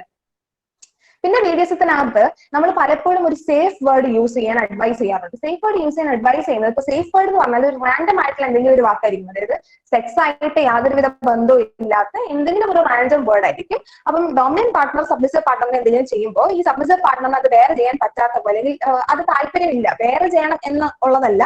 ഇപ്പം സബ്മിസീവ് പാർട്ട്ണർ അത് താല്പര്യമില്ലെങ്കിൽ പോലും ഈ സേഫ് വേർഡ് അറ്റൻഡ് ചെയ്ത് കഴിഞ്ഞാൽ അത് ചേഞ്ച് ചെയ്യാനോ അതിന്റെ ഓപ്പറേഷൻ എത്താനോ ഡോമിനന്റ് പാർട്ട്ണർ ബാധ്യസ്ഥനാണ്. അപ്പം അറിയിക്കുക, ആ കമ്മ്യൂണിക്കേഷന് വേണ്ടിയിട്ട് പലപ്പോഴും സേഫ് വേർഡ് യൂസ് ചെയ്യാൻ വേണ്ടിയിട്ട് സജസ്റ്റ് ചെയ്യാറുണ്ട്. ഇനി BDSM പറയുമ്പോൾ നമ്മൾ ഓഫൻ റിലേറ്റ് ചെയ്യുന്നത് 50 Shades of Grey എന്ന് പറയുന്ന മൂവി ആയിട്ടാണ്. ശരിക്കും 50 Shades of Grey അല്ല BDSത്തിന്റെ ക്രൈറ്റീരിയ, അല്ലെങ്കിൽ BDSത്തിന്റെ ഒരു കറക്റ്റ് ഡെപിക്ഷൻ ആണ് 50 Shades of Grey എന്ന് നിങ്ങൾ വിചാരിക്കുന്നത്. മൊത്തം അതൊരു മൂവിക്ക് വേണ്ടി അവർ എക്സാജറേറ്റ് ചെയ്ത് വെച്ചിരിക്കുന്നതാണ്. എപ്പോഴും BDSത്തിനകത്ത് ഒരു കോൺട്രാക്ട് വേണം, അല്ലെങ്കിൽ ഒരു റെഡ് റൂം വേണം. അതുപോലെ എന്താണ്, ഒരു BDSത്തിൽ ഇൻവോൾവ് ആകാൻ താല്പര്യമുള്ള ഡോമിനന്റ് ആയിട്ട് ഇരിക്കുന്ന പാർട്ണർ ഒരിക്കലും സബ്മിസീവ് ആയിട്ടുള്ള പാർട്ണറുമായിട്ട് ഇമോഷണൽ കണക്ഷൻ ഒന്നും ഉണ്ടാവില്ല എന്നൊക്കെ പറയുന്നത് ഈ മൂവി ഇറങ്ങിയതിനു ശേഷം അതുമായിട്ട് അസോസിയേറ്റ് ചെയ്ത് വരുന്ന ടാബൂസ് മാത്രമാണ്. ഒരു BDSM നിങ്ങൾക്ക് അങ്ങനെ ഒരു സെക്ഷൽ ആക്ടിവിറ്റി ആണ് താല്പര്യമെങ്കിൽ അത് നോർമൽ ആണ്. പക്ഷെ അത് ചെയ്യേണ്ട രീതി കൺസെന്റോട് കൂടി, ആക്റ്റീവ് കൺസെന്റ് ഇതിനകത്ത് ഭയങ്കര ഇമ്പോർട്ടന്റ് ആണ്. അതായത് ആക്ടിവിറ്റി നിങ്ങളുടെ പാർട്ണർ ഓക്കെ ആണ്, നിങ്ങളുടെ പാർട്ണറിന്റെ കൺസെന്റ് ഉണ്ട് എന്നുള്ളത് നിങ്ങൾ ഉറപ്പുവരുത്തണം. പിന്നെ നമ്മൾ ഓഫൻ കാണുന്ന ഒരു കിങ്കാണ് ഈ റോൾ പ്ലേയിങ് എന്ന് പറയുന്നത്. അപ്പൊ റോൾ പ്ലേയിങ്ങിനകത്ത് നമ്മൾ പറയുന്നത് വെച്ചാല് നമ്മുടെ ഡെയിലി ലൈഫിൽ നമ്മൾ കാണുന്ന ഏതെങ്കിലും ഒരു റോള് ഇട്ടിട്ട് അതനുസരിച്ച് ആക്ട് ചെയ്ത് സെക്ഷൽ ആക്ടിവിറ്റിയിലേക്ക് കടക്കുക എന്നുള്ളതാണ്. അതിനകത്ത് വെറുതെ ഒരു പ്ലംബർ ആയിട്ട് ആക്ട് ചെയ്യുന്നു അല്ലെങ്കിൽ ഒരു നേഴ്സിന്റെ കോസ്റ്റ്യൂം ഒക്കെ ഈ റോൾ പ്ലേയിങ്ങിന്റെ പാർട്ടാണ്. It is again very common. ഇനി നമ്മൾ നെക്സ്റ്റ് സംസാരിക്കുന്നത് ഓർഗാസത്തിനെ പറ്റിയാണ്. അപ്പം ഫീമെയിൽ ഓർഗാസത്തിനെ പറ്റി പറയുകയാണെങ്കിൽ നമ്മൾ ഓഫൻ അത് എന്താണ് പെനട്രേറ്റീവ് സെക്സിലൂടെ മാത്രമേ ഓർഗാസം അറ്റൈൻ ചെയ്യാവുള്ളൂ എന്ന് പറയുന്നത് ഒരു മിത്ത് തന്നെയാണ്. ഇപ്പം ഫീമെയിൽ ഓർഗാസംസ് എന്ന് പറയുന്നത് സർവിക്കൽ ആകാം, വജൈനൽ ആകാം, ക്ലിറ്ററൽ ആകാം. ക്ലിറ്ററസ് എന്താണെന്നുള്ളത് ഇപ്പം നേരത്തെ എടുത്തപ്പോൾ പറഞ്ഞു കാണും.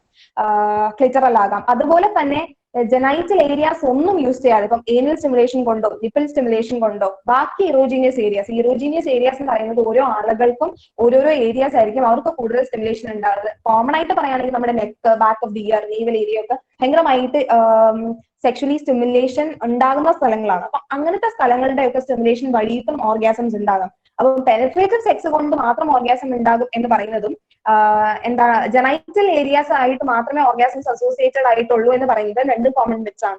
Now ഫീമെയിൽ ഓർഗാസത്തിന്റെ കാര്യം പറയുമ്പോൾ കുറച്ചും കൂടി അത് ലാസ്റ്റ് 30 to 50 seconds ലാസ്റ്റ് ചെയ്യും. അതുപോലെ ഫീമെയിൽസിന് റിഫ്രാക്റ്റീവ് പീരീഡ് ഉണ്ടാവാറില്ല. അപ്പൊ പിന്നെയും സ്റ്റിമുലേഷൻ ഉണ്ടായി കഴിഞ്ഞാൽ പിന്നെയും ഓർഗാസം നടക്കാനുള്ള ഒരു ടെൻഡൻസിയാണ് കോമൺ ആയിട്ട് കണ്ടുവരുന്നത്. ഇനി നമ്മൾ പെനട്രേറ്റീവ് സെക്സ് പറയുമ്പോൾ അല്ലെങ്കിൽ വെജൈനൽ സെക്സ് പറയുമ്പോൾ വെജൈനൽ സെക്സ് പറയുമ്പോൾ കോമൺ ആയിട്ട് പറയുന്ന ഒരു റെഫർ ചെയ്യുന്ന ഏരിയ ആണ് ഈ ജി സ്പോട്ട് എന്ന് പറയുന്നത്. ജി സ്പോട്ട് എന്ന് പറഞ്ഞാൽ ആക്ച്വലി ഒരു ഇൻഡിപെൻഡന്റ് ഓർഗൻ ഒന്നുമല്ല.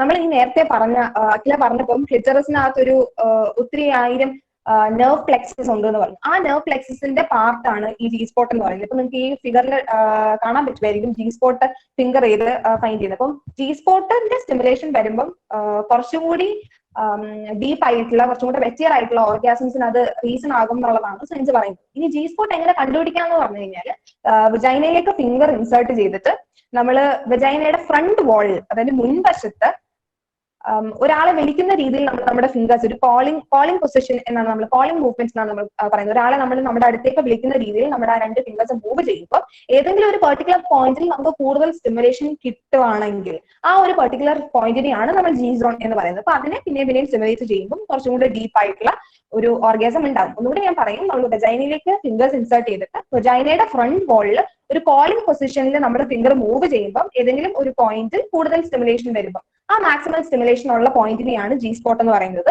അഗൈൻ ജി സ്പോട്ടിൽ സ്റ്റിമുലേറ്റ് ചെയ്താൽ മാത്രമേ ഓർഗാസം ഉണ്ടാകുള്ളൂ എന്നൊന്നുമില്ല. പക്ഷെ അങ്ങനെ ഒരു പ്ലെക്സസ് ഓഫ് നെർവ്സ് ഉണ്ട്. അപ്പൊ അവിടെ സ്റ്റിമുലേറ്റ് ചെയ്യുമ്പോൾ കുറച്ചും കൂടെ ക്വിക്ക് ആയിട്ട് വെറ്റിയർ ആയിട്ടുള്ള ഓർഗാസംസിന് അത് റീസൺ ആകാറുണ്ട്.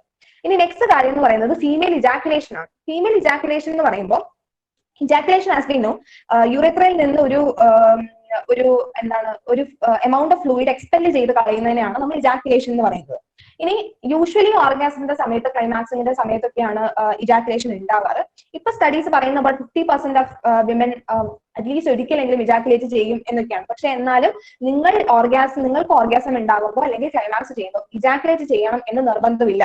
ഇജാക്കുലേറ്റ് ചെയ്യാത്തതോ അല്ലെങ്കിൽ സ്ക്വാട്ട് ചെയ്യാത്തതോ, സ്ക്വാട്ടിങ് എന്താണെന്ന് ഞാൻ പറയാം, സ്ക്വാട്ട് ചെയ്യാത്തതോ ഒരു ഡിസബിലിറ്റി അല്ല. ഈ പോൺ മൂവീസിലൊക്കെ കാണുന്ന പോലെ എന്തായാലും നിങ്ങൾ സ്ക്വാട്ട് ചെയ്താലോ ഇജാക്കുലേറ്റ് ചെയ്താലോ മാത്രമേ നിങ്ങൾക്ക് സെക്ഷൽ സാറ്റിസ്ഫാക്ഷൻ ഉണ്ടാവുകയുള്ളൂ എന്നും അത് ചെയ്യാത്തത് ഒരു ഡിസബിലിറ്റി ആയിട്ടോ കണക്കാക്കേണ്ട കാര്യമില്ല. ഇനി ഇജാക്കുലേറ്റ് എന്ന് പറയുന്നത് കുറച്ചും കൂടെ ഒരു തിക്ക് ആയിട്ടുള്ള നമ്മുടെ വെജൈനൽ സെക്രീഷൻ, നമുക്ക് സെക്സിന്റെ സമയത്ത് വെജൈനൽ ലൂബ്രിക്കേഷൻ നടക്കുന്നത് കൊണ്ട് വെജൈനയിൽ ഒരു വെറ്റ്നെസ് ഉണ്ടാകും. പക്ഷെ അതിനെ വെച്ച് കമ്പയർ ചെയ്യുമ്പോൾ കുറച്ചും കൂടെ തിക്ക് ആയിട്ടുള്ള വൈറ്റിഷ് ആയിട്ടുള്ള ഒരു ഫ്ലൂയിഡ് ആണ് ഇജാക്കുലേറ്റ് ആയിട്ട് എക്സ്പെൽ ആകുന്നത്. ഇനി സ്ക്വാട്ടിങ് എന്താണെന്ന് പറഞ്ഞാൽ ഓഫൻ നമ്മൾ രണ്ടും ഇങ്ങനെ ഒരേ കാര്യമായിട്ട് റെഫർ ചെയ്യുമെങ്കിലും സ്ക്വാട്ടിംഗ് എന്ന് പറഞ്ഞാൽ അഗെയിൻ യൂറിത്രയിൽ നിന്ന് വരുന്ന കുറച്ചും കൂടി വാട്ടറി ആയിട്ടുള്ള ഒരു യൂറിന്റെ കൺസിസ്റ്റൻസി ഉള്ള ഒരു ഫ്ലൂയിഡിനെയാണ് സ്ക്വാട്ട് എന്ന് പറയുന്നത്, അല്ലെങ്കിൽ ആ ഫ്ലൂയിഡ് എക്സ്പെൽ ചെയ്യുന്നതിനാണ് സ്ക്വാട്ടിംഗ് എന്ന് പറയുന്നത്. ഇനി സ്ക്വാട്ടിംഗ് നടക്കുന്നതും ക്ലൈമാക്സിന്റെ സമയത്ത് തന്നെയാണ്. സ്ക്വാട്ടിങ്ങിന്റെ ഇജാക്കുലേറ്റിന്റെ കോമ്പസിഷനിൽ ചെറിയ വ്യത്യാസങ്ങൾ ഉണ്ടെന്നേ ഉള്ളൂ. സ്ക്വാട്ടിങ്ങിൽ കുറച്ചും കൂടെ യൂറിൻ കണ്ടന്റ്, അത് യൂറിനറി ബ്ലാഡറിൽ നിന്ന് താഴേക്ക് വരുന്നതാണ്. അപ്പൊ കുറച്ചും കൂടെ യൂറിൻ കണ്ടന്റ് കൂടുതലായിരിക്കും. ഇജാക്കുലേറ്റ് ചെയ്യാത്തതോ സ്ക്വാട്ട് ചെയ്യാത്തതോ അഗെയിൻ ഒരു ഡിസബിലിറ്റി അല്ല. നെക്സ്റ്റ് നമ്മൾ ഒത്തിരി സ്പെഷ്യലി ഫീമെയിൽ പ്ലഷറിന്റെ കാര്യം പറയുമ്പോൾ ടാബു ഉള്ള കാര്യമാണ് മാസ്റ്റുർബേഷൻ. മാസ്റ്റുർബേഷൻ വളരെ നോർമൽ ആയിട്ടുള്ള കാര്യമാണ്. നിങ്ങൾക്ക് പ്ലഷർ എക്സ്പീരിയൻസ് ചെയ്യാൻ, നിങ്ങളുടെ ബോഡീനെ എംബ്രേസ് ചെയ്യാൻ, അതിനെ എക്സ്പ്ലോർ ചെയ്യാനൊക്കെ ഉള്ള വളരെ വളരെ എഫക്റ്റീവ് ആയിട്ടുള്ള ഒരു മെത്തേഡാണ് മാസ്റ്റുർബേഷൻ എന്ന് പറയുന്നത്. ഡെഫിനറ്റ്ലി മാസ്റ്റുർബേഷന് സൈഡ് എഫക്ട്സ് ഉണ്ട്. അതാണ് സൈഡ് എഫക്ട്സ് എന്ന് പറഞ്ഞാൽ ഞാൻ നേരത്തെ പറഞ്ഞു, മാസ്റ്റുർബേഷൻ അഡിക്റ്റീവ് ആവാം എന്നുള്ള ചാൻസസ് ഭയങ്കര കൂടുതലാണ്. ആൻഡ് ഇന്നത്തെ സമൂഹത്തിൽ മെജോറിറ്റി ആളുകളും ഫോണാണ് മാസ്റ്റുർബേറ്റ് ചെയ്യാൻ വേണ്ടിയിട്ട് യൂസ് ചെയ്യുന്നത്. അപ്പോൾ ഫോൺ അഡിക്ഷൻ എന്ന് പറയുന്നത് ഒരു ഇമ്പോർട്ടന്റ് ഓഫ് മാസ്റ്റുർബേഷൻ, ഒരു ബാഡ് എഫക്റ്റ്, ഇൽ എഫക്റ്റ് ഓഫ് മാസ്റ്റുർബേഷൻ ആയിട്ട് വരാറുണ്ട്. ഇനി നമുക്ക് മാസ്റ്റുർബേഷനെ ചുറ്റിപ്പറ്റിയുള്ള കോമൺ മിത്സ് നമുക്കൊന്ന് പൊട്ടിക്കാം. അപ്പം കോമൺ മിത്സ് എന്ന് പറയുമ്പോഴത്തേനും ആദ്യം മാസ്റ്റുർബേഷൻ കോസസ് ഇൻഫെർട്ടിലിറ്റി. അത് മെയിൽസിലാണെങ്കിൽ സീമൻ ക്വാളിറ്റി കുറയ്ക്കുന്നു, ഫീമെയിൽസിലാണെങ്കിൽ ചൈൽഡ് ബെയറിംഗ് കുറയ്ക്കുന്നു എന്ന് പറയുന്നത് ആക്ച്വലി യാതൊരുവിധ സയന്റിഫിക് പ്രൂഫും ഇല്ലാത്ത ആക്ച്വലി ഇൻകറക്റ്റ് ആയിട്ടുള്ള സാധനമാണ്. മാസ്റ്റുർബേഷൻ സെക്സ് ഡ്രൈവ് കുറയ്ക്കും എന്ന് പറയുന്നത് ആക്ച്വലി നേരെ ഓപ്പോസിറ്റ് ആണ്. മാസ്റ്റുർബേറ്റ് ചെയ്യുന്നതോടെ നിങ്ങൾക്ക് എന്താണ് സെക്സിൽ നിന്ന് വേണ്ടതെന്ന് പറയുന്നതിന് ഒരു ക്ലിയർ പിക്ചർ നിങ്ങൾക്ക് കിട്ടും. എന്താണ് നിങ്ങൾക്ക് പ്ലഷർ, എവിടെയൊക്കെ സ്റ്റിമുലേറ്റ് ചെയ്യുമ്പോഴാണ് നിങ്ങൾക്ക് പ്ലഷർ കിട്ടുക എന്ന് പറയുന്നത് കുറച്ചും കൂടെ ക്ലിയർ ഐഡിയ നിങ്ങൾക്ക് കിട്ടുമ്പോൾ ഒരു പാർട്ണറുമായിട്ടുള്ള സെക്സിൽ നിങ്ങൾക്ക് പാർട്ണറിനോട് എഫക്റ്റീവ് ആയിട്ട് കമ്മ്യൂണിക്കേറ്റ് ചെയ്യാൻ, സെക്സ് പിന്നെയും പ്ലഷറബിൾ ആക്കാനും മാസ്റ്റുർബേഷൻ ഹെൽപ്പ് ചെയ്യും. സോ മാസ്റ്റുർബേഷൻ സെക്സ് ഡ്രൈവ് കുറയ്ക്കും എന്നൊക്കെ പറയുന്നത് തെറ്റാണ്. ഇനി റിലേഷൻഷിപ്പിൽ ഒറ്റയ്ക്കായിട്ടുള്ളവരാണ് മാസ്റ്റുർബേറ്റ് ചെയ്യുക, റിലേഷൻഷിപ്പിൽ ഉള്ളവരെ മാസ്റ്റുർബേറ്റ് ചെയ്യില്ല, അത് മിത്താണ്. നിങ്ങൾക്ക് നിങ്ങളുടെ പാർട്ണറിനെ ഉപയോഗിച്ച് പാർട്ണറിന്റെ പ്രസൻസിൽ മാസ്റ്റുർബേറ്റ് ചെയ്യാം. ഫോർപ്ലേക്ക് വേണ്ടിയിട്ട് നിങ്ങൾക്ക് മാസ്റ്റുർബേഷൻ യൂസ് ചെയ്ത് ലൈക്ക് പിന്നെ പെനട്രേറ്റീവ് സെക്സിലേക്ക് കടക്കാം, അല്ലെങ്കിൽ നിങ്ങൾക്ക് ഒറ്റയ്ക്ക് മാസ്റ്റുർബേറ്റ് ചെയ്യാം. Again personal choices, not sex addiction. It is because we don't, നമ്മൾ പ്രോപ്പറായിട്ട് നമ്മുടെ കുട്ടികളോട് 18 വയസ്സിന് താഴെയുള്ള ആളുകളോട് നമ്മൾ എന്താണ് സെക്സിനെ പറ്റിയും മാസ്റ്റുർബേഷനെ പറ്റിയും ഒന്നും സംസാരിക്കാത്തതുകൊണ്ട് നമുക്ക് അങ്ങനെയൊക്കെ തോന്നാം. അങ്ങനെയൊന്നുമില്ല. പിന്നെ പീരിയഡ് സമയത്ത് മാസ്റ്റുർബേറ്റ് ചെയ്യുന്നത് അൺഹെൽത്തി ആണെന്ന് പറയുന്നത് യാതൊരുവിധ ബന്ധവുമില്ല. കാരണം പീരിയഡ് സമയത്ത് സെക്സ് മാസ്റ്റുർബേറ്റ് ചെയ്യുമ്പോൾ അഗൈൻ ഈ എൻഡോർഫിൻസ് എന്ന് പറയുന്ന കുറച്ച് കെമിക്കൽസ് റിലീസ് ചെയ്യും. അതാണ് നമുക്ക് ഈ പ്ലഷർ തരുന്നത്. എൻഡോർഫിന്റെ റിലീസ് കാരണം പെയിൻ റിലീവ് ചെയ്യാനും ഹെഡേക്ക് റിലീവ് ചെയ്യാനും ക്രാമ്പ് ഒക്കെ കുറയ്ക്കാനും വേണ്ടിയിട്ട് മാസ്റ്റുർബേഷൻ ഹെൽപ്പ് ചെയ്യും. പിന്നെ കോമൺ ആയിട്ട് നമ്മൾ കേൾക്കുന്ന മിത്സാണ് ഈ ആക്നെ കൂട്ടും അല്ലെങ്കിൽ ഹെയർ ഫോൾ കൂട്ടും എന്നൊക്കെ പറയുന്നത്. യാതൊരുവിധ സയന്റിഫിക് പ്രൂഫ് ഇല്ലാത്ത കാര്യങ്ങളാണ്. ബെനിഫിറ്റ്സ് ഓഫ് മാസ്റ്റുർബേഷൻ പറയുകയാണെങ്കിൽ സെക്സിന്റെ ബെനിഫിറ്റ്സ് പറയുന്ന പോലെ തന്നെയാണ്. ഓർഗാസം, സെൽഫ് പ്ലഷർ, അതുപോലെ നമ്മുടെ ബ്ലഡ് സർക്കുലേഷൻ കൂട്ടും, നമ്മുടെ പെയിൻ കുറയ്ക്കാൻ, പീരിയഡ്സിന്റെ സമയത്തൊക്കെ ഞാൻ പറഞ്ഞു പെയിൻ കുറയ്ക്കാൻ, മൂഡ് എലവേഷന് ഭയങ്കര ഹെൽപ്ഫുൾ ആണ്, കാലറീസ് ബേൺ ചെയ്യാനൊക്കെ ഹെൽപ്പ് ചെയ്യും. ഇതിലൊക്കെ ഉപരി മാസ്റ്റുർബേഷൻ എന്ന് പറഞ്ഞാൽ സ്വന്തം ബോഡി അക്സെപ്റ്റ് ചെയ്യുകയും സ്വയം പ്ലഷർ ചെയ്യുന്ന ഒരു സ്വന്തം സെക്ഷുവാലിറ്റീനെ അക്സെപ്റ്റ് ചെയ്യുകയും അത് സെക്ഷൽ പ്ലഷർ എക്സ്പ്ലോർ ചെയ്യാനും ഒക്കെ ഉള്ള ഒരു ഓപ്പർച്യൂണിറ്റിയാണ് മാസ്റ്റുർബേഷൻ. അപ്പൊ അതിന്റെ മിത്സ് ഒന്നും നമ്മൾ മൈൻഡ് ആക്കേണ്ട കാര്യമില്ല. ഇനി സെക്സ് ടോയ്സിന്റെ കാര്യം പറയുമ്പോൾ നമ്മുടെ സൊസൈറ്റിയിൽ ഒരു wide variety of sex toys available ആണ്. Starting from vibrators, dildos. നിങ്ങൾക്ക് താല്പര്യമുള്ള സെക്സ് ടോയ്സ് സ്പെഷ്യലി ഓൺലൈനിലൊക്കെ ഇപ്പോൾ പർച്ചേസ് ചെയ്യാൻ കിട്ടും. നോർമലി നമ്മൾ യൂസ് ചെയ്യുന്ന സെക്സ് ടോയ്സ് സിലിക്കൺ ബേസ്ഡ് ആയിട്ടുള്ള സെക്സ് ടോയ്സ് ആണ്. സോ അഗൈൻ സെക്സ് ടോയ്സ് എന്ന് പറയുന്നത് ഒത്തിരി സ്റ്റിഗ്മയും ടാബുവും ഉള്ള ഒരു ഏരിയ തന്നെയാണ്. പക്ഷെ നിങ്ങളുടെ പ്ലഷർ ആണ് ഇമ്പോർട്ടന്റ്. അപ്പൊ അതിന് നിങ്ങൾക്ക് സെക്സ് ടോയ്സ് ഉപയോഗിക്കാം, അല്ലെങ്കിൽ സെക്സ് ടോയ്സ് നിങ്ങളുടെ പാർട്ണറിന്റെ പ്രസൻസിൽ ഉപയോഗിക്കാം, ഫോർപ്ലേയുടെ സമയത്ത് ഉപയോഗിക്കാം, മാസ്റ്റുർബേഷന്റെ സമയത്ത് ഉപയോഗിക്കാം. It's all personal choices. പിന്നെ ഒറ്റയ്ക്കുള്ള ആളുകളാണെങ്കിൽ ഞാൻ മാസ്റ്റുർബേഷൻ ചെയ്യുന്ന പോലെ റിലേഷൻഷിപ്പിലുള്ള ആളുകളൊന്നും സെക്സ് ടോയ്സ് ഉപയോഗിക്കില്ല. അല്ലെങ്കിൽ നിങ്ങൾ റിലേഷൻഷിപ്പിൽ ആയിരിക്കുമ്പോൾ നിങ്ങളുടെ പാർട്ണർ ഒരു സെക്സ് ടോയ് യൂസ് ചെയ്തോട്ടെ എന്ന് ചോദിക്കുന്നത് നിങ്ങളുടെ ഇമ്പോർട്ടൻസിനെ എന്റെ ക്വസ്റ്റ്യൻ അല്ലെങ്കിൽ നിങ്ങളുടെ സെക്ഷൽ ലിബിഡോന്റെ ക്വസ്റ്റ്യൻ ആയിട്ടൊന്നും കണക്കാക്കേണ്ട കാര്യമേ ഇല്ല. അതൊക്കെ വെറുതെ വിത്താണ്. അപ്പൊ നിങ്ങളുടെ പ്ലഷർ ആണ് അവിടെ ഇമ്പോർട്ടൻറ്റ്. അപ്പം നിങ്ങളുടെ പാർട്ണറിന്റെ കൂടെയോ റിലേഷൻഷിപ്പിൽ ഉള്ളപ്പോഴോ മാസ്റ്റുർബേറ്റ് ചെയ്യാനോ ഒക്കെ നിങ്ങൾക്ക് സെക്സ് ടോയ്സ് ഉപയോഗിക്കാവുന്നതാണ്. ഇനി നെക്സ്റ്റ് സംസാരിക്കാൻ പോകുന്നത് ഇപ്പം ഓറൽ സെക്സും അത് കഴിഞ്ഞാൽ ഏനൽ സെക്സിനെ പറ്റിയാണ്. അപ്പം അഗൈൻ ഓറൽ സെക്സ് എന്ന് പറയുന്നത് ഓറലി നമ്മുടെ മൗത്തോ ലിപ്സോ ഒക്കെ യൂസ് ചെയ്തിട്ട് പാർട്ണറിന്റെ ജെനൈറ്റൽസിനോ ഏനൽ ഏരിയനെയോ സ്റ്റിമുലേറ്റ് ചെയ്യുന്നതിനെയാണ് നമ്മൾ ഓറൽ സെക്സ് എന്ന് പറയുന്നത്. ഓറൽ സെക്സിൽ നമ്മൾ ശ്രദ്ധിക്കേണ്ട 1-2 കാര്യങ്ങൾ എന്ന് പറയുന്നത്, ഒന്ന് നമ്മുടെ വജൈനയും പീനിസ് എന്ന് പറയുന്നത് അത് യുണീക്ക് ആണ്. അപ്പം നമ്മൾ ഈ ഫോണിലൊക്കെ കാണുന്ന പോലെ അല്ലെങ്കിൽ പലപ്പോഴും ഇമോജീസ് ഒക്കെ വെച്ച് ഡെപ്പിക്ട് ചെയ്യുന്ന പോലെ പീച്ച് ലൈക്ക് അല്ലെങ്കിൽ ഒരു ബ്രിഞ്ചോൾ പോലത്തെ ജെനൈറ്റൽ ഓർഗൻസ് ഒന്നും ഉണ്ടാവണമെന്നില്ല. ഓരോരുത്തർക്കും ലേബിയ ഡിഫറെന്റ് ആയിരിക്കും, ലിറ്ററസ് ഡിഫറെന്റ് ആയിരിക്കും, എല്ലാം ഡിഫറെന്റ് ആണ്. അപ്പൊ നിങ്ങളുടെ ബോഡി പാർട്ട് എന്താണോ അതിനെ അക്സെപ്റ്റ് ചെയ്യുക എന്നുള്ളത് മാത്രമേ ഇവിടെ കാര്യമുള്ളൂ. അല്ലാതെ അതിൽ കംപ്ലൈന്റ് ചെയ്തിട്ട് ഒരു കാര്യമില്ല. And it is normal. Akhila പറഞ്ഞപ്പം, അതായത് വജൈനൽ ഹൈജീനിലൊക്കെ പറഞ്ഞപ്പോ പറഞ്ഞു, വജൈന ആയാലും പെനിസ് ആയാലും നിങ്ങളുടെ ജെനൈറ്റലിന് ഒരു പെർട്ടിക്കുലർ ഓർഡർ ഉണ്ടാകും, ഒരു പെർട്ടിക്കുലർ ടേസ്റ്റ് ഉണ്ടാകും. അത് നോർമൽ ആണ്, പ്രൊവൈഡഡ് നിങ്ങൾ ഹൈജീനിക് ആയിരിക്കണം. ഓറൽ സെക്സിന് മുന്നേ ഉള്ള ഹൈജീനെ പറ്റി ഇനി സെക്ഷൽ ഹൈജീൻ ഡിസ്കസ് ചെയ്യും. എന്നാലും നിങ്ങൾ ഹൈജീനിക് ആണ്, നിങ്ങളൊരു ബാത്തൊക്കെ എടുത്തിട്ടാണ് സെക്സിലെ ബാത്തൊക്കെ എടുത്തിട്ടും നിങ്ങളുടെ ജെനൈറ്റലിൽ ഒരു പെർട്ടിക്കുലർ ഓർഡർ ഉണ്ട് അല്ലെങ്കിൽ ഒരു ടേസ്റ്റ് ഉണ്ട് എങ്കിൽ അത് നോർമൽ ആയിട്ട് ഓരോ ആളുകൾക്കും ഉള്ള കാര്യമാണ്. അതിനെ ഒരു കമ്പയർ ചെയ്യാൻ ഒരു കമ്പയറിംഗ് സ്കെയിൽ ഒന്നുമില്ല. അത് നിങ്ങളുടെ ഓർഡർ ആണ് അല്ലെങ്കിൽ നിങ്ങളുടെ ഒരു പെർട്ടിക്കുലർ ടേസ്റ്റ് ആണ്, അത് നോർമൽ ആണ്, അതിനെ അക്സെപ്റ്റ് ചെയ്യുക. പ്രഗ്നൻസി ഓറൽ സെക്സ് വഴിയിട്ട് പോസിബിൾ അല്ല.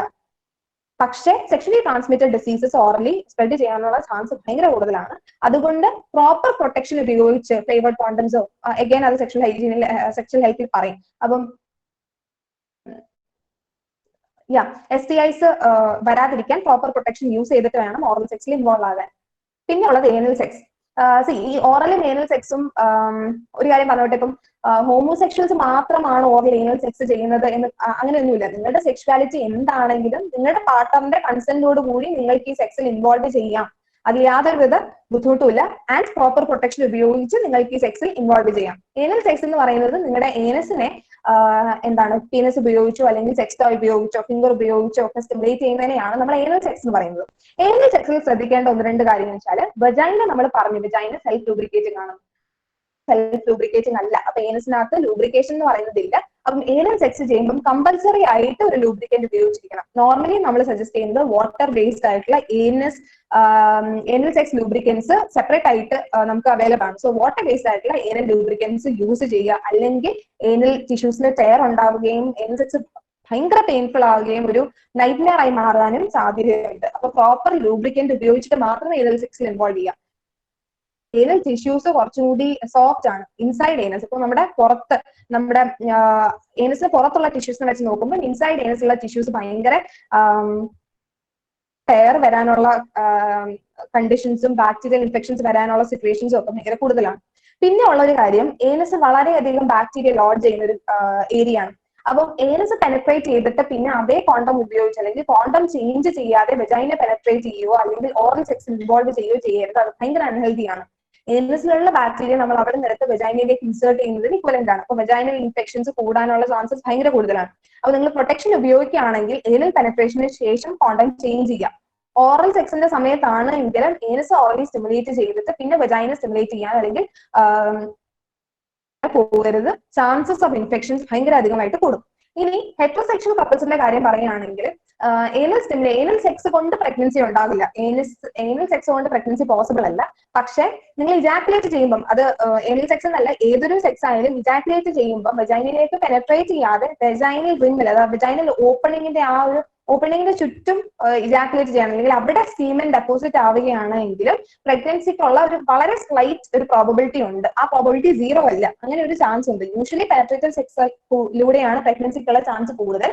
പക്ഷെ നിങ്ങൾ ഏനൽ സെക്സ് ആയിക്കോട്ടെ എന്ത് സെക്സ് ആയാലും വെജൈനയുടെ ഓപ്പണിങ്ങിന് ചുറ്റും സീമൻ ഡെപ്പോസിറ്റ് ആവുകയാണെങ്കിലും പ്രഗ്നൻസിക്കുള്ള സ്ലൈറ്റ് പോസിബിലിറ്റി ഉണ്ട്. സോ ഏനൽ സെക്സും എല്ലാ സെക്സിനെ പോലെയും പ്രോപ്പർ പ്രൊട്ടക്ഷൻ ഹൈജീൻ മെഷേഴ്സ് എടുത്തിട്ട് മാത്രം ചെയ്യുക. അഗൈൻ STIs ട്രാൻസ്മിറ്റ് ചെയ്യാനുള്ള സാധ്യതയുണ്ട്. ഇനി അടുത്ത നമ്മൾ സംസാരിക്കാൻ പോകുന്നത് ഈ സെക്ഷൽ ഹെൽത്ത് ഇഷ്യൂസ് ആണ്. നമ്മൾക്ക് it is high time that we stigmatise our sexual health issues. ഇതിനകത്ത് ഒത്തിരി അധികം സെക്ഷൽ ഹെൽത്ത് ഇഷ്യൂസ് ഉണ്ട്, ഒത്തിരി അധികം ആളുകൾ സഫർ ചെയ്യുന്നുണ്ട്. അപ്പം നിങ്ങൾക്ക് ഇങ്ങനെ ഒരു പ്രശ്നമുണ്ട് എങ്കിൽ സെക്ഷൽ പ്ലഷർ എന്ന് പറയുന്നത് എൻജോയ് ചെയ്യേണ്ട ഒരു കാര്യമാണ്. അപ്പൊ സെക്സ് പ്ലഷറബിൾ അല്ല എങ്കിൽ അതിൽ എന്തെങ്കിലും ഒരു പ്രശ്നം ഉണ്ടെന്ന് തന്നെയാണ് അർത്ഥം. അപ്പൊ അതിന് ഡോക്ടേഴ്സിനെ കൺസൾട്ട് ചെയ്യുകയും ഓപ്പൺ ആയിട്ട് ഡിസ്കഷൻസിൽ പാർട്ടിസിപ്പേറ്റ് ചെയ്യുകയും ഒക്കെ ചെയ്യാം. അപ്പൊ കോമൺ ആയിട്ട് ഫേസ് ചെയ്യുന്ന കുറച്ച് ഇഷ്യൂസ് ഞാൻ ഇവിടെ പറയുന്നത് ഏറ്റവും ഇമ്പോർട്ടന്റ് ആയിട്ടുള്ള കാര്യമാണ് ഈ പെയിൻ ഡ്യൂറിംഗ് സെക്സ് എന്ന് പറയുന്നത്. അതിന് ഡിഫറെന്റ് റീസൺസ് ഉണ്ട്. ആദ്യം ഞാൻ പറഞ്ഞ പോലെ ഈ ഡ്രൈനസ് ഓഫ് വെജൈന, അതായത് പ്രോപ്പർ ലൂബ്രിക്കേഷൻ ഇല്ലാത്തത്. അതിന്റെ ഒരു കാരണം എന്ന് പറയുന്നത്, അല്ലെങ്കിൽ ഏറ്റവും ഇമ്പോർട്ടന്റ് ആയിട്ട് കോമൺ ആയിട്ടുള്ള കാരണം ലാക്ക് ഓഫ് ഫോർപ്ലേ ആണ്. അതല്ലാതെ മെനപ്പോസിന്റെ സമയത്ത് അല്ലെങ്കിൽ ഹോർമോണൽ മെനപ്പോസ് എന്ന് പറഞ്ഞാൽ മെൻസ്ട്രൽ സൈക്കിൾ സ്റ്റോപ്പ് ആയി കഴിഞ്ഞിട്ടുള്ള ഒരവസ്ഥ, മെനപ്പോസിന്റെ സമയത്ത് അല്ലെങ്കിൽ ബ്രസ്റ്റ് ഫീഡിങ്ങിന്റെ സമയത്തൊക്കെ ഡ്രൈനസ് ഓഫ് വെജൈന വരാം. അതല്ലാതെ വജനിസ്മസ് പോലത്തെ അസുഖം, അത് ഞാൻ ഡീറ്റെയിൽ സംസാരിക്കും.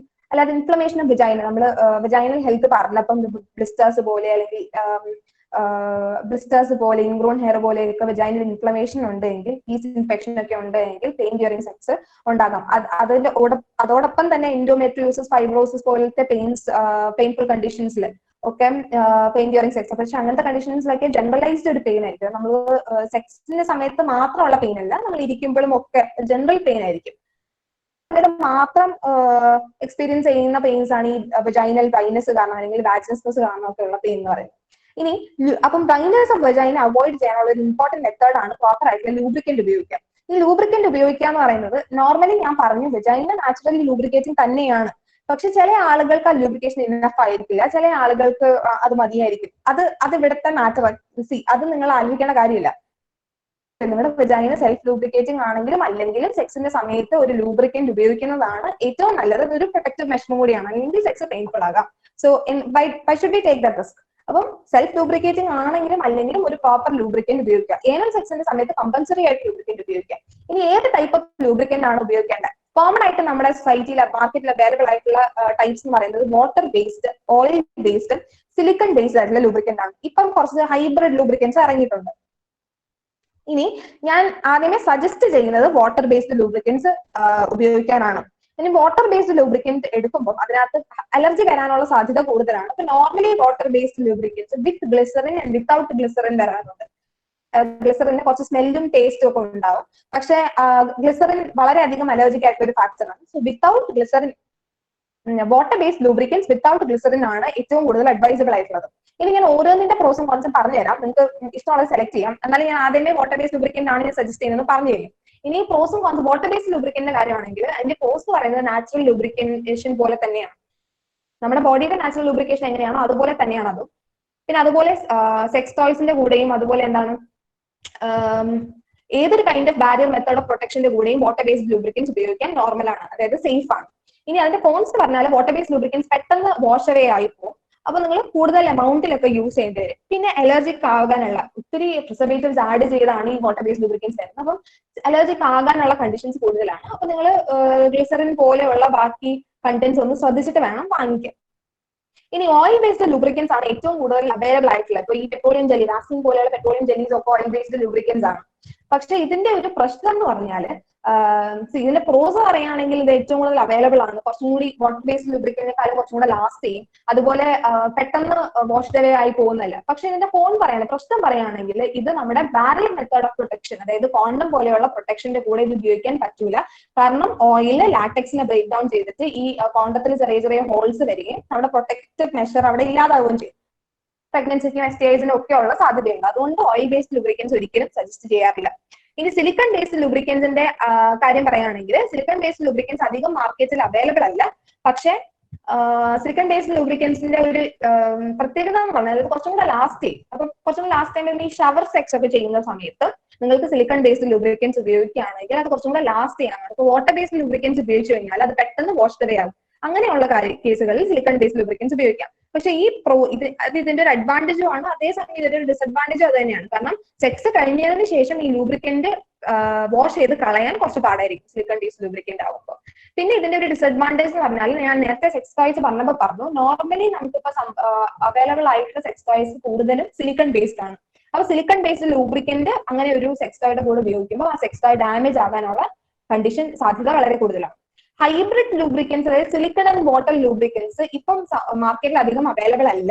പക്ഷെ അവൈലബിൾ ആയി തുടങ്ങുന്ന സമയത്ത് ഇത് കുറച്ചും കൂടി എഫക്റ്റീവ് ആയിരിക്കും. കാരണം ഇത് വാട്ടറിനെക്കാളും കൂടുതൽ ലാസ്റ്റ് ചെയ്യുകയും ചെയ്യും. സിലിക്കണിന്റെ അത്ര വാഷ് ചെയ്ത് കളയാൻ പാടുമല്ല. എല്ലാ ബാരിയർ മെത്തേഡ്സിലും എല്ലാ സെക്സ് ടോയ്സിന്റെ കൂടെയും ഉപയോഗിക്കാൻ പറ്റുന്ന രീതിയിലാണ് ഹൈബ്രിഡ് ലൂബ്രിക്കൻസ് ഇറങ്ങുന്നത്. പക്ഷെ അത് അധികം അവൈലബിൾ അല്ലാത്തതുകൊണ്ട് തന്നെ റേറ്റും അതുപോലെ തന്നെ അതിന്റെ അലർജിക് ആണോ അല്ലയോ എന്നൊക്കെ ഉള്ളത് ഇപ്പോഴും കൺഫേംഡ് അല്ല. സോ ഞാൻ സജസ്റ്റ് ചെയ്യുന്നത് വാട്ടർ ബേസ്ഡ് ആണ്. കാരണം അത് എല്ലാ ബാരിയർ മെത്തേഡ്സിലും എല്ലാ സെക്സ് ടോയ്സിന്റെ കൂടെ ഉപയോഗിക്കാൻ പറ്റും. നെക്സ്റ്റ് കണ്ടീഷൻ ഞാൻ നേരത്തെ പറഞ്ഞതുപോലെ വാജിനിസ്മസ്. സോ വാജിനിസ്മസ് എന്ന് പറയുന്നത് നമ്മൾ വെജൈനയിലേക്ക് എന്തെങ്കിലും പെനട്രേറ്റ് ചെയ്യുന്ന സമയത്ത് സഡൻ ആയിട്ട് എന്തെങ്കിലും, അതിപ്പം പീനിസോ ഫിംഗറോ തന്നെ ആവണമെന്നില്ല, എന്തെങ്കിലും ഇൻസേർട്ട് ചെയ്യുന്ന സമയത്ത് സഡൻ ആയിട്ട് നിങ്ങളുടെ വെജൈനൽ മസിൽസ് റാപ്പിഡ് ആയിട്ട് ഇങ്ങനെ കൺട്രാക്ട് ചെയ്യുന്നതിനെയാണ് നമ്മൾ വെജനിസ്മസ് എന്ന് പറയുന്നത്. റാപ്പിഡ് ആയിട്ട് അതങ്ങ് ടൈറ്റൻ ആവും. അപ്പം ഒരു ഹോളിലേക്ക് നമ്മൾ ഇൻസേർട്ട് ചെയ്യുമ്പോൾ ആ ഹോളിൽ പെട്ടെന്ന് ഇങ്ങനെ അടയുകയാണ്. അപ്പൊ അത് ഭയങ്കര സെക്സ് എന്ന് പറയുന്നത് ഭയങ്കര പെയിൻഫുൾ ആവും. അപ്പൊ അതിനകത്ത് ഇതിന്റെ റീസൺ എന്തൊക്കെയാണെന്ന് പറഞ്ഞാൽ വെജനിസ്മസിന് അങ്ങനെ റീസൺ ഒന്നെങ്കിൽ പ്രീവിയസ് ട്രോമയാകാം, അല്ലെങ്കിൽ ചൈൽഡ്ഹുഡിൽ അധികം സെക്സിനെ പറ്റി സംസാരിക്കാത്തതാകാം, അങ്ങനെ ഒത്തിരി റീസൺസ് പറയുന്നത്.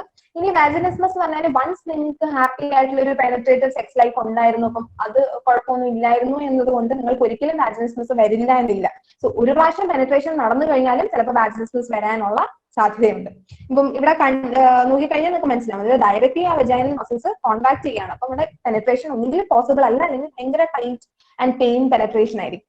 ഇനി ഇതിന്റെ ട്രീറ്റ്മെന്റ് ആയിട്ട് ഏറ്റവും അധികം വർക്ക് ചെയ്യുന്നത് സെക്സ് തെറപ്പിയാണ്. യൂഷ്വലി ഒരു ട്രോമയൊക്കെ കാരണം ഉണ്ടാകുന്ന ഒരു ഇഷ്യൂ ആണ്. അപ്പം പ്രോപ്പർ ആയിട്ടുള്ള ഒരു സെക്സ് തെറപ്പിയിലൂടെ നിങ്ങൾക്ക് അത് ട്രീറ്റ് ചെയ്യാവുന്നതാണ്. അല്ലാതെ ഇപ്പൊ ഫിസിക്കൽ ആയിട്ട് നമ്മൾ പറയുകയാണെങ്കിൽ നമ്മുടെ വെജൈനൽ ഡൈലേറ്റേഴ്സ് കൊടുക്കാറുണ്ട്. അതുതന്നെ വെജൈനൽ മസിൽസ് റിലാക്സ് ചെയ്യാനുള്ള, പെൽവിക് മസിൽസ് റിലാക്സ് ചെയ്യാനുള്ള എന്താണ് എക്സസൈസസും അങ്ങനത്തെ മെഡിക്കേഷൻസും കൊടുക്കാറുണ്ട്. സോ വാജിനിസ്മസും ഒരു കോമൺ പ്രോബ്ലം തന്നെയാണ്. പിന്നെ ഉള്ളത് വൾവോഡൈനിയ എന്ന് പറയുന്ന കണ്ടീഷൻ വളരെ റയർ ആണ്. എന്നാലും ഞാനൊരു കംപ്ലീഷൻ സൈറ്റിന് ആഡ് ചെയ്യുന്നേ ഉള്ളതേ ഉള്ളൂ. വൾവയിൽ ഫീമെയിൽ വൾവയിൽ ഉണ്ടാകുന്ന ഒരു പെയിൻ ആണ്. അതൊരു 3 months ലാസ്റ്റ് ചെയ്താണ് കോമൺലി കണ്ടുവരുന്നത്. ആൻഡ് അതിന് റീസൺ ഒന്നും ഉണ്ടാവണമെന്നില്ല. ആൻഡ് ഈ പെയിൻ എന്ന് പറയുന്നത് again അത് സെക്സിന്റെ സമയത്ത് മാത്രമുള്ളതല്ല. സിറ്റിംഗ് ടൈമിൽ അല്ലെങ്കിൽ ഒത്തിരി നേരം പ്രൊലോങ്ഡ് സിറ്റിങ്ങിന്റെ ഒക്കെ സമയത്തും സെക്സിന്റെ സമയത്തും ഒക്കെ ഒരു പെയിൻ പോലെ ഉണ്ടാകുന്നതാണ് ഈ വൾവോഡൈനിയ. ആൻഡ് അതിന്റെ ട്രീറ്റ്മെന്റ് ഒക്കെ പേഴ്സണലൈസ്ഡ് ഡോക്ടർ സജസ്റ്റ് ചെയ്യുന്ന ട്രീറ്റ്മെന്റ്സ് ആണ്. ഒരു ബേണിംഗ് അല്ലെങ്കിൽ സ്ട്രിങ്ങിങ് ഭയങ്കര പെയിൻഫുൾ ആയിട്ടുള്ള ഒരു കണ്ടീഷനാണ് ഈ വൾവോഡൈനിയ എന്ന് പറയുന്നത്. നമ്മള് സെക്സ് തെറപ്പിയുടെ കാര്യം പറഞ്ഞപ്പോൾ സെക്സ് തെറപ്പി എന്ന് പറയുന്നത് നമ്മുടെ സെക്ഷൽ ഡിസ്ഫങ്ഷൻസ് ഇപ്പം ഇത് കാണുന്ന നിങ്ങൾക്കറിയാം 43% ഓഫ് വിമൻ 31% ഓഫ് മെൻ ആണ് സെക്ഷലി എന്തെങ്കിലും ഒരു ഡിസ്ഫങ്ഷൻ റിപ്പോർട്ട് ചെയ്യുന്നത്. അപ്പം ഈ സെക്ഷൽ ഡിസ്ഫങ്ഷൻ എന്ന് പറയുന്നത് ഭയങ്കര കോമൺ ആയിട്ടുള്ള ഒരു കാര്യമാണ്. അത് ഓവർകം ചെയ്തു കഴിഞ്ഞാൽ നിങ്ങൾക്ക് പ്ലഷറബിൾ ആയിട്ടുള്ള ഒരു സെക്സ് ലൈഫ് എൻജോയ് ചെയ്യാനുള്ള ഒരു ഓപ്പർച്യൂണിറ്റി ആണ് അവിടെ ഉള്ളത്. അപ്പം അതിനെപ്പറ്റി ഓപ്പൺ ആയിട്ട് ഡിസ്കസ് ചെയ്യാൻ റെഡി ആവുക, സെക്സ് തെറപ്പിക്ക് പോവുക, ഡോക്ടേഴ്സിനെ കാണുക എന്നുള്ളത്. കോമൺ ആയിട്ടുള്ള കുറച്ച് സെക്ഷൽ ഡിസ്ഫങ്ഷൻസ് ഞാൻ മെൻഷൻ ചെയ്തിട്ടുണ്ട്. അതിനകത്ത് ഇറക്ടൈൽ ഡിസ്ഫങ്ഷനും പോകുന്നതും അല്ലെങ്കിൽ ഇൻക്രീസ് ഇൻ എക്സസീവ് ലിബിഡോ അല്ലെങ്കിൽ ഡ്രൈ വിജൈന, ഇതൊക്കെ കോമൺ ആയിട്ടുള്ള സെക്ഷൽ ഡിസ്ഫങ്ഷൻസ് തന്നെയാണ്. അതുപോലെ unwanted fetishes and distressing sexual thoughts. Fetish പറഞ്ഞപ്പോൾ ഞാനത് പറഞ്ഞു. സെക്ഷൽ ഫെറ്റിഷ് നോർമൽ ആണ്, പക്ഷെ അത് നമ്മളെ ട്രബിൾ ചെയ്ത് തുടങ്ങുന്നത് തൊട്ട് അത് പ്രശ്നമാണ്. ഇപ്പം അല്ലെങ്കിൽ ക്ലൈമാക്സ് ചെയ്യാൻ പറ്റാത്തത്, ഓർഗാസം ചെയ്യാൻ പറ്റാത്തതൊക്കെ ഡിസ്ഫങ്ഷൻ ആണ്. സോ സെക്ഷലി ഹെൽത്തി ആയിരിക്കുക എന്ന് പറയുന്നത് നമ്മുടെ ഫിസിക്കൽ ആൻഡ് ഇമോഷണൽ ഹെൽത്തിൽ വളരെയധികം റിഫ്ലക്ട് ചെയ്യുന്ന കാര്യം കൂടിയാണ്. ഇനി നമ്മൾ സെക്സ് പറയുമ്പോൾ ഫോൺ പറയാതെ പോകാൻ പറ്റില്ല. ഫോൺ എന്ന് പറയുന്നത് സെക്സ് എഡ്യൂക്കേറ്റർ ആയിട്ടാണ് നമ്മൾ പലരും ഉപയോഗിക്കുന്നത്. സെക്സിനുള്ള ഗൈഡ് എന്ന് പറയുന്നത് ഫോൺ ആയിട്ടാണ് ഇന്നത്തെ സൊസൈറ്റി കൺസിഡർ ചെയ്യുന്നത്. അങ്ങനെയൊന്നും അല്ല. ഫോൺ കംപ്ലീറ്റ്ലി ഒരു ഇൻഡസ്ട്രിയൽ സെറ്റപ്പ് ആണ്. അതൊരു പേട്രിയാർക്കൽ സൊസൈറ്റിയുടെ ഒരു പ്രോഡക്റ്റ് ആണ്. മെയിൽ കേസിൽ നിന്നുണ്ടാകുന്ന ഒരു കാര്യമാണ്. അപ്പം വളരെയധികം എക്സാജറേറ്റ് ചെയ്ത്, വളരെയധികം ഫീമെയിൽസിനെ ഒബ്ജക്ടിഫൈ ചെയ്ത് ഭയങ്കര അഗ്രസീവ് ആയിട്ടാണ് പല ഫോൺസും ഡിസ്പ്ലേ ചെയ്യുന്നത്. അപ്പം ഒരു സെക്ഷലി ഹെൽത്തി ആയിരിക്കാൻ അല്ലെങ്കിൽ സെക്ഷൽ ആക്ടിവിറ്റിയിൽ നിങ്ങൾ ഏറ്റവും കൂടുതൽ കൺസിഡർ ചെയ്യേണ്ട 3 കാര്യങ്ങളാണ് കൺസെന്റ്, കമ്മ്യൂണിക്കേഷൻ ആൻഡ് പ്രൊട്ടക്ഷൻ. ഇത് 3ഉം ഉറപ്പ് വരുത്തിയിട്ട് മാത്രമേ സെക്സിൽ ഇൻവോൾവ് ആകാവുള്ളൂ. അല്ലാതെ ഫോൺ കണ്ടിട്ട് അതാണ് ശരിയെന്ന് വിചാരിക്കരുത്. അതുപോലെ തന്നെ ഫോൺ എക്സാജറേറ്റ് ചെയ്യുന്ന കുറെ കാര്യങ്ങൾ, ഇപ്പം മോർണിംഗ് ഡ്യൂറിംഗ് ക്ലൈമാക്സ്, ഇപ്പം എല്ലാ സ്ത്രീകളും ഓർഗാസത്തിന്റെ സമയത്ത് വളരെ ലൗഡായിട്ട് മോൺ ചെയ്യണമെന്നൊന്നും ഇല്ല. അതൊക്കെ ഫോൺ എക്സാജറേറ്റ് ചെയ്യുന്ന കാര്യങ്ങളാണ്. ഇനി പാരലായിട്ട് എത്തിക്കൽ ഫോൺ എന്ന് പറയുന്ന ഒരു കോൺസെപ്റ്റ് ഇപ്പം ഡെവലപ്പ് ആയി വരുന്നുണ്ട്. അതായത് പ്രോപ്പർ ആയിട്ട് എന്താണ് കൺസെന്റോട് കൂടിയും വർക്ക് ചെയ്യുന്ന ആർട്ടിസ്റ്റുകൾക്ക് പ്രോപ്പർ വർക്കിംഗ് സ്പേസ് ഒക്കെ കൊടുത്തിട്ട് ഹെൽത്തി ആയിട്ടുള്ള ഒരു ഫോൺ ഇൻഡസ്ട്രി എത്തിക്കൽ ഫോൺ എന്നുള്ള രീതിയിൽ ഡെവലപ്പ് ചെയ്ത് പല സ്ഥലങ്ങളിലും വരുന്നുണ്ട്. അപ്പൊ ഫോൺ ഒരു സെക്സ് എഡ്യൂക്കേഷന്റെ ഒരു ഗൈഡ് അല്ല എന്നുള്ളത് മനസ്സിലാക്കാം. ഇനി ഞാൻ തുടക്കം മുതലേ പറഞ്ഞു വരുന്ന 2 വാക്കാണ് ഈ consent and communication. Specially BDSF. Consent and communication BDSF മാത്രമല്ല, ഏതൊരു കൈൻഡ് ഓഫ് സെക്ഷൽ റിലേഷൻ ആയിക്കോട്ടെ, proper consent and communication important ആണ്. ഈ കൺസെന്റ് എന്ന് പറയുന്നത് നിങ്ങൾ അവൾ തലയാട്ടിയല്ലോ അല്ലെങ്കിൽ അവൻ മൂളിയല്ലോ എന്നുള്ളതൊന്നും കൺസെന്റ് അല്ല. പ്രോപ്പർ ആയിട്ട് നിങ്ങളുടെ പാർട്ണർ റെഡി ആണ് എന്ന് നിങ്ങൾ അഷ്യൂർ ചെയ്തിട്ട് മാത്രമേ നിങ്ങൾ സെക്ഷൽ ആക്ടിവിറ്റി, ഏതൊരു കൈൻഡ് ഓഫ് സെക്ഷൽ ആക്ടിവിറ്റി ആയിക്കോട്ടെ, അതിലേക്ക് കടക്കാവുള്ളൂ. And before entering into sex നിങ്ങൾക്ക് എന്താണ് സെക്സിൽ നിന്ന് വേണ്ടത്, അല്ലെങ്കിൽ ഏതൊക്കെ എക്സ്റ്റെന്റ് വരെ നിങ്ങൾ പോകാൻ റെഡി ആണ് എന്നുള്ളത് നിങ്ങളുടെ പാർട്ണറിന്റെ അടുത്ത് കമ്മ്യൂണിക്കേറ്റ് ചെയ്യേണ്ടത് അത് നിങ്ങളുടെ റെസ്പോൺസിബിലിറ്റിയും കൂടിയാണ്. അപ്പൊ സെക്സ് എന്ന് പറയുന്നത് ടോക്സിക് ആണോ പ്ലഷറബിൾ ആണോ എന്ന് ഡിസൈഡ് ചെയ്യുന്നത് ഈ കൺസെന്റ് എന്ന് പറയുന്ന ഒരു വാക്ക് തന്നെയാണ്. അപ്പൊ കൺസെന്റും കമ്മ്യൂണിക്കേഷനോടും കൂടി ചെയ്യുക. അതിപ്പം ഏതൊരു സെക്ഷൽ റിലേഷൻഷിപ്പിലാണെങ്കിലും ഏത് പോയിന്റിൽ നിങ്ങൾക്ക് അത് അൺകംഫർട്ടബിൾ ആകുന്നു, അല്ലെങ്കിൽ നിങ്ങൾക്കത് ശരിയല്ല അല്ലെങ്കിൽ വേണ്ട എന്ന് തോന്നുന്നു, അവിടെ വെച്ച് അത് നിർത്താനുള്ള എല്ലാ റൈറ്റും നിങ്ങൾക്കുണ്ട്. ഒരു പ്രാവശ്യം നിങ്ങൾ കൺസെന്റ് കൊടുത്തു എന്നുള്ളത് കൊണ്ട് പിന്നെയും അത് ഇനി എന്നും കൺസെന്റ് കൊടുക്കുക ഉള്ളതല്ല. വൺ ടൈം നിങ്ങൾ സെക്ഷൽ ആക്ടിവിറ്റി കൺസെന്റ് കൊടുത്തു എന്ന് ഉള്ളത് കൊണ്ട് പിന്നെയും അത് കണ്ടിന്യൂസ് കൺസെന്റ് എന്നുള്ളതല്ല. സോ ഈച്ച് ടൈം നിങ്ങൾ സെക്സിൽ ഇൻവോൾവ് ചെയ്യുമ്പോഴും കൺസെന്റ് എടുക്കുക, അല്ലെങ്കിൽ കൺസെന്റ് കൊടുത്ത് സെക്സിൽ ഇൻവോൾവ് ചെയ്തു എന്നുള്ളത് കൊണ്ട് അത് കണ്ടിന്യൂ ചെയ്യണമെന്നില്ല. നിങ്ങൾക്ക് ഏത് പോയിന്റിലും അത് സ്റ്റോപ്പ് ചെയ്യാനുള്ള റൈറ്റ് ഉണ്ട്. അതോടുകൂടി നമ്മുടെ പ്രസന്റേഷൻ കഴിഞ്ഞു. നിങ്ങൾക്ക് എന്തെങ്കിലും ഡൗട്ട് ഉണ്ടെങ്കിൽ ചോദിക്കാം, അല്ലെങ്കിൽ നമുക്ക് കണ്ടിന്യൂ ചെയ്യാം.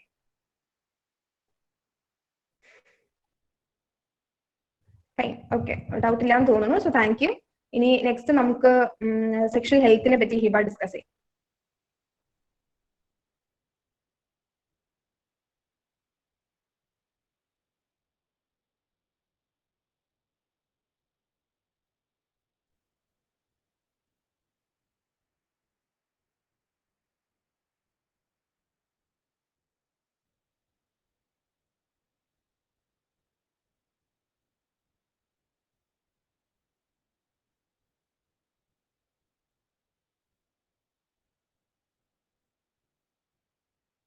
ഹലോ ഹിബ, നീ ഓഡിബിൾ അല്ല.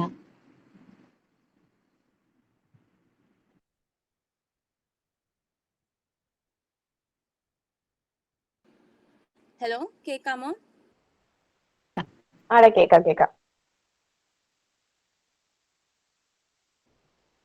Okay, good evening. എൻ്റെ ടോപ്പിക് സെക്ഷൽ ഹൈജീൻ ആണ്. ഞാൻ ഹിബ, 2019 ബാച്ചിലെ ട്രിവാൻഡ്രം മെഡിക്കൽ കോളേജിലെ സ്റ്റുഡൻ്റ് ആണ്.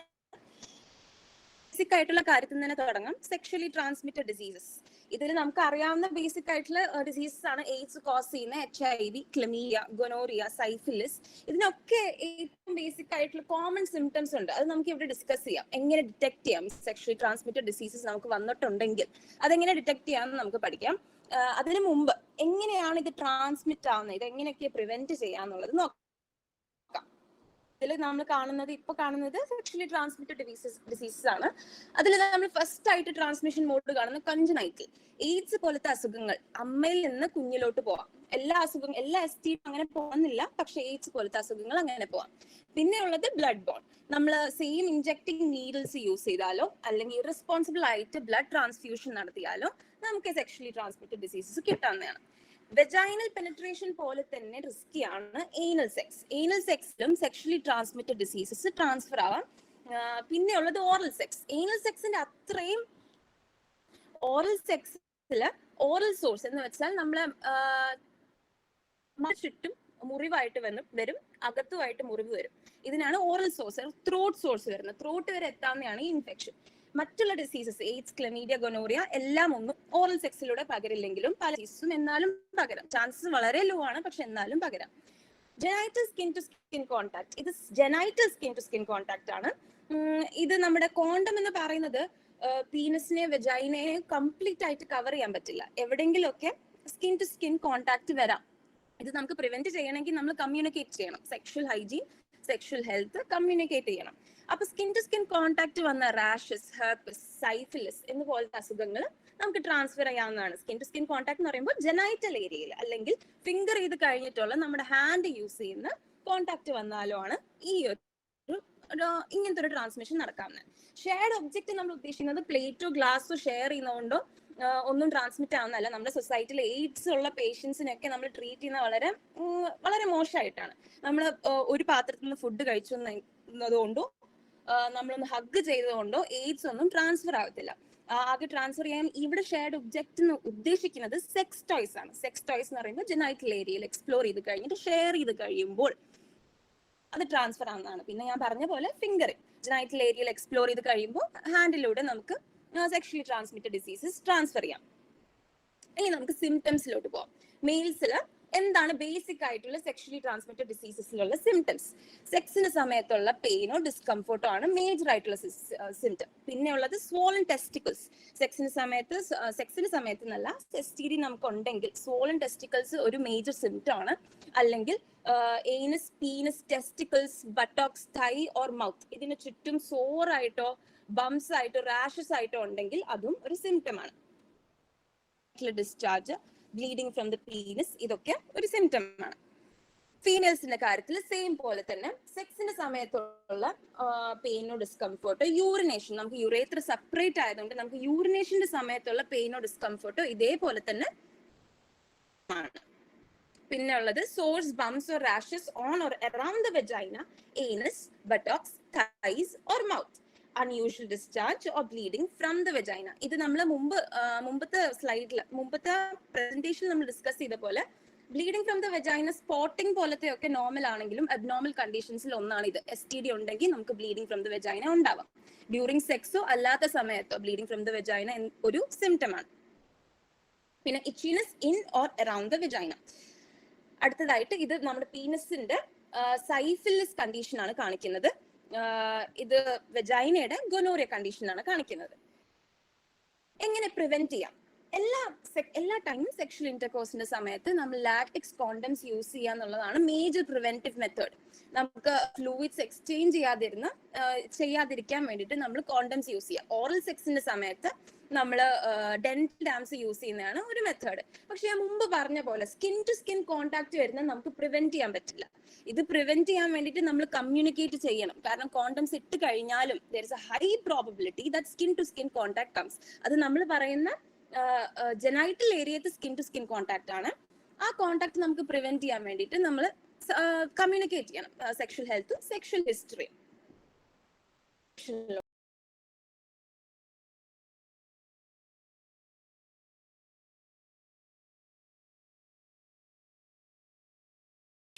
ബാരി കോൺട്രസെപ്ഷനിൽ വരുന്നത് കോണ്ടംസ്, ക്യാപ്സ്, ഡൈഫ്രംസ്. ഈ ക്യാപ്സ് ആൻഡ് ഡൈഫ്രംസ് എന്ന് പറയുന്ന കോണ്ടംസ് നമുക്ക് എല്ലാവർക്കും അറിയാം. മെയിൽ കോണ്ടംസ് ഉണ്ട്, ഫീമെയിൽ കോണ്ടംസ് ഉണ്ട്. മെയിൽ കോണ്ടംസ് പീനസ് കവർ ചെയ്യും, ഫീമെയിൽ കോണ്ടംസ് വെജൈന കവർ ചെയ്യും. ഡൈഫ്രംസ് എന്ന് പറയുന്നത് വെജൈനയിലോട്ട് ഇൻസേർട്ട് ചെയ്ത് നമ്മുടെ സെർവിക്സ് ബ്ലോക്ക് ചെയ്തിട്ട് സ്പേംസ് യൂട്രസിലോട്ട് എത്താതെ നോക്കുന്നതാണ് ഡൈഫ്രം ചെയ്യുന്നത്. പിന്നെ ഉള്ളത് നമ്മുടെ എമർജൻസി കോൺട്രസെപ്ഷൻ.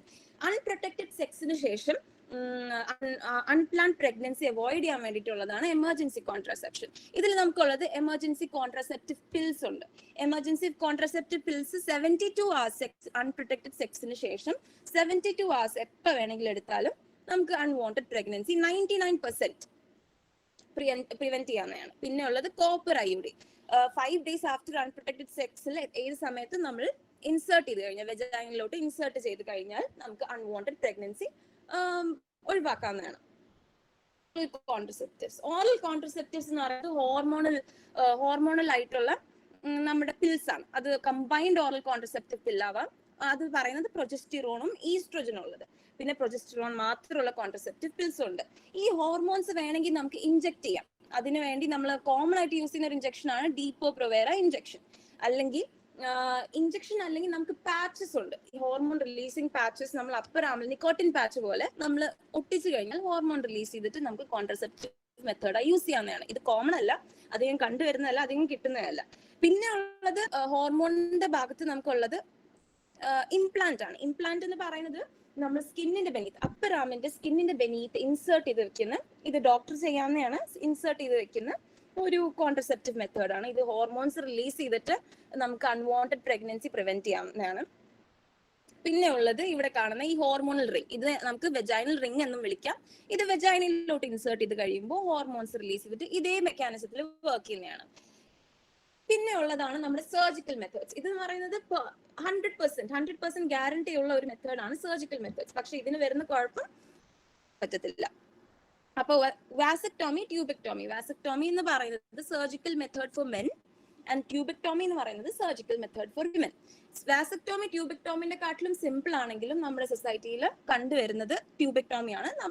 മുമ്പ് പറഞ്ഞ പോലെ തന്നെ അത് patriarchy is reason for that.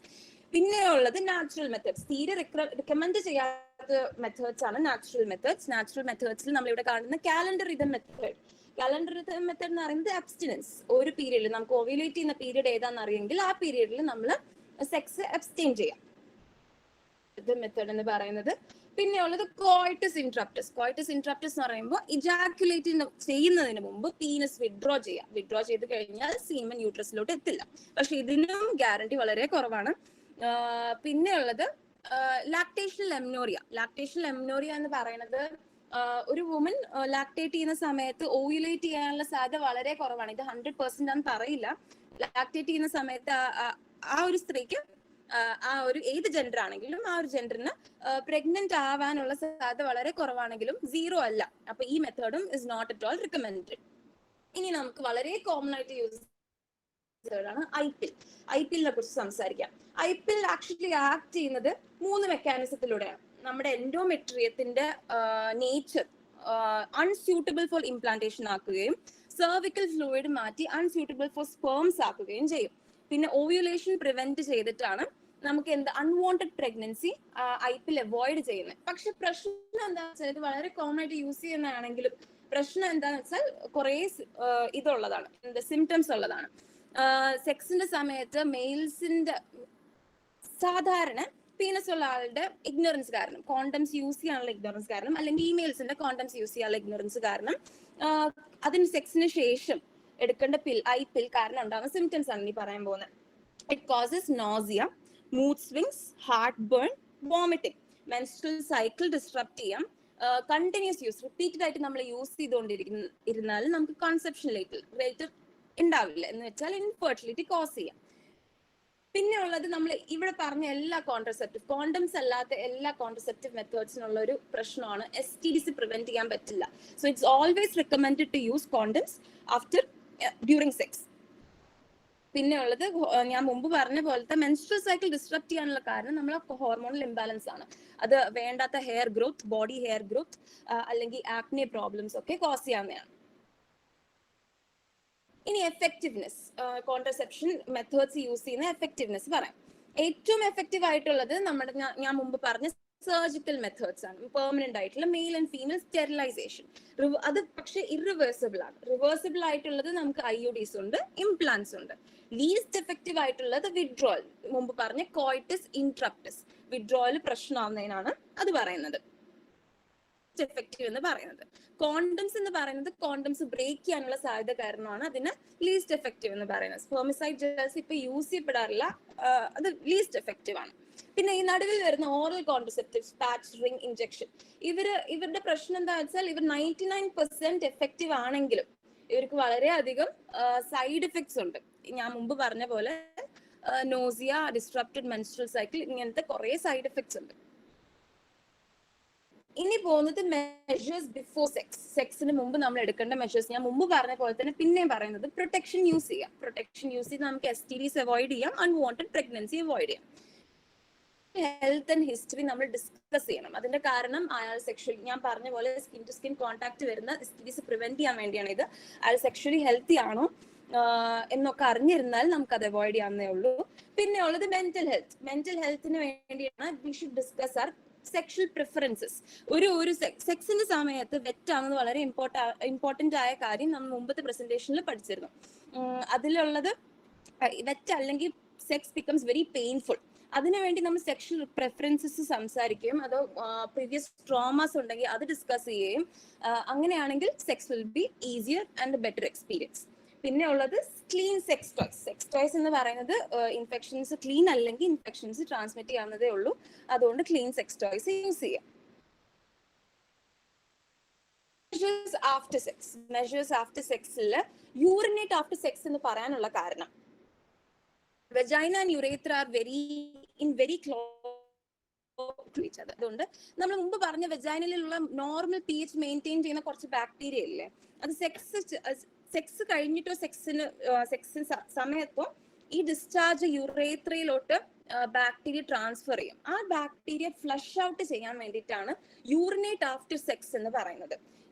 ഞാൻ പിന്നെയും പറയാം, ബാക്ടീരിയ ഫ്ലഷ് ഔട്ട് ചെയ്യാൻ വേണ്ടിയിട്ടാണ് യൂറിനേറ്റ് ആഫ്റ്റർ സെക്സ് എന്ന് പറയുന്നത്. പിന്നെ ഉള്ളത് സെക്സിന്റെ സമയത്ത് എന്തെങ്കിലും ബ്ലീഡിങ്ങോ ഡിസ്ചാർജോ പെയിനോ ഉണ്ടെങ്കിൽ അത് ഇഗ്നോർ ചെയ്യരുത്. അത് ഇഗ്നോർ ചെയ്താൽ അത് നമ്മൾ ഇഗ്നോർ ചെയ്യുന്ന ഒരു sign of lesion of reproductive tract. എന്തെങ്കിലും ഒരു പ്രശ്നം ഉണ്ടെങ്കിൽ അത് ചിലപ്പോൾ STDയുടെ ഒരു സിംറ്റമോ ആവാം. So never ignore bleeding or discharge after sex. പിന്നെ ഉള്ളത് കോണ്ടം ബ്രേക്ക് ചെയ്തില്ല എന്ന് മേക്ക് ഷുവർ ചെയ്യുക. ഇത് ഞാൻ മുമ്പ് പറഞ്ഞായിരുന്നു. STD ട്രാൻസ്ഫർ ചെയ്തില്ല എന്നോ അൺവാണ്ടഡ് പ്രഗ്നൻസി പ്രിവെന്റ് ചെയ്യാനുമാണ് കോണ്ടംസ് ബ്രേക്ക് ചെയ്തോ എന്ന് നോക്കണം. ഒരു സ്മോൾ ടെയർ ആയിരിക്കാം, പക്ഷെ അത് പ്രഗ്നൻസി കോസ് ചെയ്യാം, STDs ട്രാൻസ്ഫർ ചെയ്യാം. പിന്നെ ഉള്ളത് നമ്മൾ സെക്ഷലി ആക്റ്റീവ് ആണെങ്കിൽ we should get regularly tested. എന്നാലേ നമുക്ക് STDs ഡിറ്റക്ട് ചെയ്യാൻ പറ്റുള്ളൂ. അഥവാ നമ്മൾ കോണ്ടംസ് യൂസ് ചെയ്താലും കോണ്ടംസിലുള്ള ടെയർ കണ്ടില്ലെങ്കിൽ, അല്ലെങ്കിൽ കോണ്ടംസ് എന്ന് പറയുന്നത് 97% എഫക്റ്റീവ് ആണ് ഞാൻ മുമ്പ് പറഞ്ഞ പോലെ, പക്ഷെ ഇറ്റ് കെൻ കോസ് പ്രഗ്നൻസി. ഈ 97% എഫക്റ്റീവ്നെസ് കാരണമാണ് പ്രഗ്നൻസി കോസ് ചെയ്യാൻ അപ്പോഴും അവിടെ ഒരു സാധ്യതയുണ്ട്. പിന്നെ ഉള്ളത് sex is A very energy requiring process. അതിൽ നമ്മൾ പ്രോസസ്സിന് ശേഷം വളരെയധികം ഡീഹൈഡ്രേറ്റഡ് ആയിരിക്കും. അപ്പൊ വെള്ളം കുടിക്കണം, അല്ലെങ്കിൽ ഹെഡ് ഏക്സ്, നോസിയ എന്ന പോലത്തെ കുറെ അധികം പ്രശ്നങ്ങൾ വരും. പിന്നെ ഉള്ളത് ബേസിക് ഹൈജീൻ മെയിൻറ്റെയിൻ ചെയ്യാൻ വേണ്ടിയിട്ട് take shower after sex to maintain hygiene, vaginal ഹൈജീനും. പിന്നെ നമ്മൾ വളരെ ഡേർട്ടി ആയിരിക്കും, ഒക്കെ സ്പ്രെഡ് ചെയ്യുന്നതിനെ പ്രിവെന്റ് ചെയ്യാൻ വേണ്ടിയിട്ടാണ് take shower after sex. First പ്രസന്റേഷനിൽ പറഞ്ഞ പോലെ അവോയ്ഡ് ഡൂഷിങ് കാരണം it disrupts the normal pH. Sex നമ്മൾ അധികം സംസാരിക്കാത്തയോ അതോ അധികം ആരും യൂസ് ചെയ്യാത്തയോ ഒരു പ്രോസസ്സാണ് പീരിയഡ് സെക്സ്. ചില women, some women or people who menstruate, sex അല്ല പീരിയഡിന്റെ സമയത്ത് വളരെയധികം സെക്ഷൽ ഡ്രൈവ് കാണും, അല്ലെങ്കിൽ ചിലവർക്ക് സെക്ഷൽ ഡ്രൈവ് ഇല്ലായിരിക്കും, വളരെയധികം ഫെറ്റീഗ് ആയിരിക്കും. പക്ഷെ ഈ കൂട്ടർക്ക് സെക്ഷൽ ഡ്രൈവ് കൂടുതലുള്ളവർക്ക് പീരിയഡ് സെക്സ് എന്ന് പറയുന്നത് ഒരു ഓപ്ഷൻ ആണ്. It's completely safe. പക്ഷെ ഇതേ സമയം നമ്മൾ പ്രൊട്ടക്ഷൻ യൂസ് ചെയ്യണം, കാരണം STD ട്രാൻസ്മിഷൻ ഇവിടെയും പോസിബിൾ ആണ്. ഇതൊരു കോൺട്രസെപ്റ്റീവ് മെത്തേഡ് ആണ് പലരും പറയും, പക്ഷെ ഇപ്പോഴും ഇതിൽ 100% കോൺട്രസെപ്ഷൻ ഇല്ല. ഇപ്പോഴും നമുക്ക് പ്രഗ്നന്റ് ആവാനുള്ള സാധ്യതയുണ്ട്. സോ ഇത് പിന്നെയുള്ള പ്രശ്നം, ഇത് പീരിയഡ് സെക്സിൽ വരുന്ന പ്രശ്നം എന്ന് പറയുന്നത് വളരെയധികം മെസ്സിയാണ്. ഇത് പ്രിവെന്റ് ചെയ്യാൻ വേണ്ടി നമുക്ക് വെറ്റ് വൈപ്സും ഡിസ്പോസിബിൾ ഷീറ്റ്സും യൂസ് ചെയ്യാവുന്ന പ്രശ്നമേ ഉള്ളൂ. അപ്പോൾ all people who menstruate, who have more sexual drive during periods, period sex ഒരു ഓപ്ഷൻ ആണ്. അടുത്തത് sex during pregnancy. Sex during miscarriage നടക്കുമ്പോൾ പലരും ആലോചിക്കുന്നത് മിസ്കാരേജ് നടന്നത് it's because of sex during pregnancy എന്നുള്ളതാണ്. അത് ശരിക്കും സത്യമല്ല. ഡോക്ടർ ഒരു കോംപ്ലിക്കേഷൻ ഉണ്ടെന്നോ സെക്സ് ഡ്യൂറിങ് പ്രഗ്നൻസി പാടില്ല എന്ന് പറയുന്നവരെ സെക്സ് ഡ്യൂറിങ് പ്രഗ്നൻസി വളരെയധികം സേഫ് ആണ്. സെക്സ് പൊസിഷൻസ്, ആ സമയത്ത് സെക്സ് പൊസിഷൻസ് ഡിഫിക്കൽട്ട് ആയിരിക്കാം, പക്ഷെ കമ്മ്യൂണിക്കേഷനിലൂടെ നമുക്ക് സോൾവ് ചെയ്യാവുന്ന പ്രശ്നമുള്ളൂ. കമ്മ്യൂണിക്കേറ്റ് ചെയ്ത് കംഫർട്ടബിൾ ആയിട്ടുള്ള പൊസിഷൻ കണ്ടുപിടിച്ച് find out your fetishes, explore yourself. പിന്നെ ഉള്ളത് പ്രഗ്നൻസി മുമ്പ് പറഞ്ഞ പോലെ cannot harm the baby. Baby എന്ന് പറയുന്ന അമ്നോട്ടിക് ഫ്ലൂയിഡിലൂടെ പ്രൊട്ടക്റ്റഡ് ആണ്. അപ്പോ baby cannot be harm during sex during pregnancy. പിന്നെ ഉള്ളത് ഫസ്റ്റ് പീരിയഡ് എന്ന് വെച്ചാൽ സെക്സ് പ്രഗ്നൻസിയുടെ ആദ്യത്തെ ഒരു ഷോർട്ട് പീരിയഡിൽ വളരെയധികം ഫെറ്റീഗ് ഉണ്ടാവും. അപ്പൊ സെക്ഷൽ ഡ്രൈവ് ഉണ്ടാവാനുള്ള സാധ്യത വളരെ കുറവാണ്. പക്ഷെ ഒരു മിഡിൽ പാർട്ടിലോട്ട് എത്തുമ്പോഴത്തേക്കും sexual drive will be pretty normal. അപ്പൊ ആ സമയത്ത് സെക്സ് ഡ്യൂറിങ് പ്രഗ്നൻസി വളരെയധികം ഫേവറബിൾ ആണ്. പക്ഷെ അവസാനത്തെ ഫ്യൂ വീക്സ് എത്തുമ്പോൾ മദർ വളരെയധികം സ്ട്രെസ്സിലാവുന്ന സമയത്ത് പിന്നെ അത് പല ഡോക്ടേഴ്സും റെക്കമെൻഡ് ചെയ്യുന്നത് പാടില്ല എന്നാണ്. കാരണം ഇറ്റ് ഇൻഡ്യൂസ് ലേബർ നേരത്തെ ആക്കാനുള്ള സാധ്യത ഉണ്ട്. അപ്പൊ സെക്സ് ഡ്യൂറിങ് പ്രഗ്നൻസിനെ കുറിച്ച് അത്രേ ഉള്ളൂ. സെക്സ് anal സെക്സ് എന്ന് പറയുന്നത് ഹൈജീനിക് ആയിട്ട് നമ്മൾ ക്യാരി ഔട്ട് ചെയ്യുകയാണെങ്കിൽ വളരെയധികം ഹെൽത്തിയാണ്, കുഴപ്പമൊന്നുമില്ല. പക്ഷെ ഹൈജീനിക് ആയിട്ട് ക്യാരി ഔട്ട് ചെയ്യണം. കാരണം കുറെ മുമ്പത്തെ പ്രസന്റേഷനിൽ പറഞ്ഞ പോലെ കുറെ ബാക്ടീരിയസ് ഉള്ള ഒരു ഏരിയ ആണ് ഏനസ്. അപ്പൊ ഞാൻ എങ്ങനെയാണ് അത് ക്ലീൻ ആയിട്ട് ക്യാരി ഔട്ട് ചെയ്യാം? Wipe the area down with moist cloth to clean the outside of your butt. Don't eat for a few hours before sex. എന്ന് വെച്ചാൽ നമ്മൾ കഴിച്ചു കഴിയുമ്പോൾ നമുക്കൊരു ടെൻഡൻസി ഉണ്ട് ബാത്റൂമിൽ പോകാനും ടു സ്റ്റിമുലേറ്റ് ആ ബവൽ. അപ്പൊ അത് അവോയ്ഡ് ചെയ്യാൻ വേണ്ടിയിട്ടാണ് നമ്മൾ don't eat for a few hours before sex. പിന്നെ ഉള്ളത് എങ്ങനെ അത് എന്തെങ്കിലും റെസിഡ്യൂസ് ബാക്കിയുണ്ടെങ്കിൽ നമ്മുടെ രക്തത്തിൽ അല്ലെങ്കിൽ റെസിഡ്യൂസ് ബാക്കിയുണ്ടെങ്കിൽ അതെങ്ങനെ പുറത്തോട്ട് തള്ളാന്നുള്ളതാണ്. അതിന് നമ്മൾ ഒരു ചെറിയ സിറിഞ്ച്, ഒരു സ്ക്വീസബിൾ ബൾബും ഗ്ലാസ് ട്യൂബ് ഉള്ള സിറിഞ്ചസ് കിട്ടും, ഇയർ സിറിഞ്ച് പോലത്തെ സിറിഞ്ചസ് കിട്ടും. ആ സിറിഞ്ചസ് നമ്മൾ കുറച്ച് വെള്ളം നിറച്ചിട്ട് you insert it and wash out the rectum. അങ്ങനെ ചെയ്ത് കഴിഞ്ഞാൽ അവിടെയുള്ള റെസിഡ്യൂസ് ഒക്കെ റിമൂവ് ചെയ്ത് പോകും. അപ്പൊ പിന്നെ കുഴപ്പമൊന്നും ഉണ്ടാവില്ല. ദൈന സെക്സ് ഇസ് കംപ്ലീറ്റ്ലി ഹെൽത്തി. പക്ഷെ ഇവിടെയും ഞാൻ മുമ്പ് പറഞ്ഞ പോലെ STD ട്രാൻസ്മിറ്റ് ചെയ്യാനും മറ്റുള്ള ഇൻഫെക്ഷൻസ് ട്രാൻസ്മിറ്റ് ചെയ്യാനുള്ള സാധ്യതയുണ്ട്. അപ്പൊ ഓൾവേസ് യൂസ് പ്രൊട്ടക്ഷൻ വളരെയധികം ഇമ്പോർട്ടന്റ് ആണ്. ചിലവർ യൂസ് ചെയ്യുന്ന ലിക്വിഡ്സ് ഉണ്ട് പേർജ് ചെയ്യാൻ വേണ്ടി, ബബിള് ഫുൾ ആയിട്ട് ക്ലീൻ ചെയ്യാൻ വേണ്ടിയിട്ട് ചില ലിക്വിഡ്സ് യൂസ് ചെയ്യുന്നവരുണ്ട്. ഇത് ഭയങ്കര റിസ്കിയാണ്. മുമ്പത്തെ പ്രസന്റേഷനിൽ പറഞ്ഞു ഔട്ട്സൈഡ് നമ്മുടെ സ്കിന്നുള്ള പ്രൊട്ടക്ഷൻ ഏനസിന്റെ ഇൻസൈഡ് പോകുമ്പോൾ നമുക്കില്ല. അപ്പൊ നമ്മൾ ഈ ലിക്വിഡ്സ് യൂസ് ചെയ്ത് ക്ലീൻ ചെയ്യുമ്പോൾ ഇറ്റ് കോസസ് ഇറിറ്റേഷൻ. ഈ ഇറിറ്റേഷൻ കാരണം നമുക്ക് ഇൻഫെക്ഷൻ വരാനുള്ള സാധ്യത ശരിക്കും കൂടുകയാണ്. കാരണം നമുക്ക് ഉള്ള പ്രൊട്ടക്ഷൻ കൂടെ നമ്മൾ കളയുകയാണ്. അപ്പൊ അതുകൊണ്ട് it is not recommended to purge your bubble with liquids. പിന്നെ ഉള്ളത് ഹോട്ട് വാട്ടർ ആയിട്ട് ചെയ്ത് കഴിയുമ്പോൾ ഞാൻ മുമ്പ് പറഞ്ഞ പോലെ സെൻസിറ്റീവ് ആണ് നമ്മുടെ ഏനസ്. അപ്പൊ അവിടുന്ന് സ്കിൻ പീൽ ഓഫ് ചെയ്തിട്ട് it can cos high irritation. പിന്നെ ഉള്ളത് ഇറ്റ് ക്യാൻ കണ്ടിന്യൂസ് ആയിട്ട് വളരെ ഫ്രീക്വന്റ് ആയിട്ട് നമ്മൾ ഇത് ചെയ്ത് കഴിഞ്ഞാൽ ഇറ്റ് ക്യാൻ കോസ് കോൺസ്റ്റിപ്പേഷൻ. നമുക്ക് നോർമലായിട്ട് ഒന്ന് ബബിൾ മൂവ്മെന്റ് ഉണ്ടാവണമെങ്കിൽ നമ്മൾ ഫ്രീക്വന്റ് ആയിട്ട് പിന്നെ എനിമാസ് യൂസ് ചെയ്യേണ്ടി വരും. അത് പ്രിവെന്റ് ചെയ്യാൻ വേണ്ടി അവോയ്ഡ് ഇറ്റ് ഫ്രീക്വന്റ്ലി. അതുകൊണ്ട് നോർമൽ ആയിട്ടുള്ള ഫുഡ് കൺട്രോൾ ചെയ്ത് വാഷ് ഔട്ട് ചെയ്താൽ പ്രശ്നം തീരാവുന്നേ ഉള്ളൂ ഏനൽ സെക്സിന്റെ കാര്യത്തിൽ. ഓറൽ സെക്സിൽ ഞാൻ മുമ്പ് പറഞ്ഞ പോലെ യൂസ് ഡെന്റൽ ഡാംസ് എന്ന് പറയുന്നത് ആ ഡയഗ്രാമിൽ നമുക്ക് കാണുന്നത്. ഡെന്റൽ ഡാംസ് കവർ ചെയ്താൽ കംപ്ലീറ്റ്ലി ഹൈജീനിക് ആയിട്ട് നമുക്ക് ക്യാരി ഔട്ട് ചെയ്യാവുന്നതാണ് ഓറൽ സെക്സ്. സെക്സിന് മുമ്പ് ടേക്ക് ഷവർ. ഇത് നമ്മുടെ പാർട്ട്ണറിന് വേണ്ടിയിട്ടാണ്. To keep that partner comfortable, take a shower. Order നമ്മൾ കളയാൻ സെൻസ് ഒന്നും യൂസ് ചെയ്യരുത്.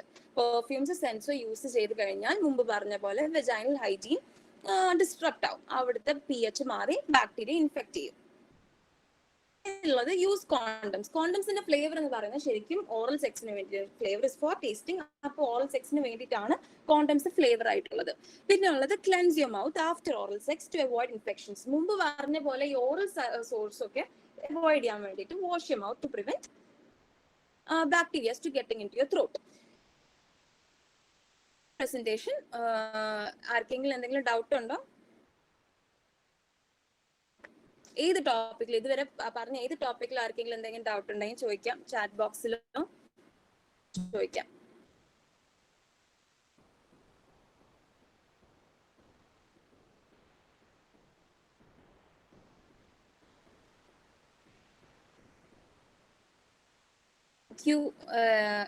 ഇവിടെ ഈ ക്ലാസ് അറ്റൻഡ് ചെയ്ത എല്ലാവർക്കും താങ്ക് യു. ഡൗട്ട് ഒന്നും ഇല്ലാന്ന് തോന്നുന്നു. ആർക്കെങ്കിലും?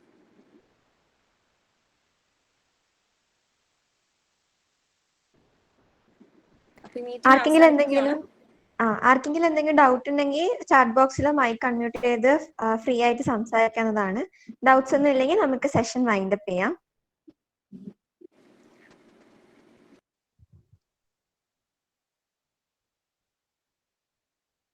അപ്പൊ നമുക്ക് സെഷൻ വൈൻഡപ്പ് ചെയ്യാം. പ്രസന്റേഷൻ തുടങ്ങിയത് മുതൽ അവസാനം വരെ, അതായത് സെക്സ് എഡ്യൂക്കേഷൻ എന്ന് പറയുന്നത് ഒരു വളരെ സീരിയസ് ആയിട്ടുള്ള ടോപ്പിക്കാണ്. ഇപ്പൊ ഗൂഗിളിൽ തന്നെ ഒരുപാട് മിസ്കൺസെപ്ഷൻസ് ഉള്ള ഒരു കാര്യമാണ് സെക്സ് എഡ്യൂക്കേഷൻ. ഓരോരുത്തർ എന്തൊക്കെയോ പറഞ്ഞു നടക്കുകയാണ്, അത് വിശ്വസിച്ച് ഒരുപാട് പേര് നടക്കുന്നുണ്ട്. അപ്പൊ ഏറ്റവും കൂടുതൽ ഈ കാലഘട്ടത്തിൽ നമുക്ക് ആവശ്യമായ ഒരു സാധനമാണ് സെക്സ് എഡ്യൂക്കേഷൻ. സോ അങ്ങനെ ഒരു ക്ലാസ് എടുത്ത് തന്ന TMC യൂണിറ്റിന് ഒരുപാട് നന്ദി. Vaginal health, menstruation, sex education, പിന്നെ ഹെൽത്ത് ഇഷ്യൂസ്, കോൺട്രസെപ്ഷൻ, ഇതൊക്കെ എടുത്തു തന്ന ദിയ, ധീര, മാളവിക, ഹിബ ആൻഡ് അഖില, എല്ലാവർക്കും thank you so much. CET മാതൃക യൂണിറ്റിന്റെ പേരിലും ഇന്ന് പങ്കെടുത്ത ഓരോരുത്തരുടെ പേരിലും നന്ദി അറിയിക്കുകയാണ്. Thank you so much. ഇന്ന് ജോയിൻ ചെയ്ത എല്ലാവർക്കും നന്ദി. And stay safe. Thank you. നമുക്ക് സെഷൻ വൈൻഡപ്പ് ചെയ്യാം.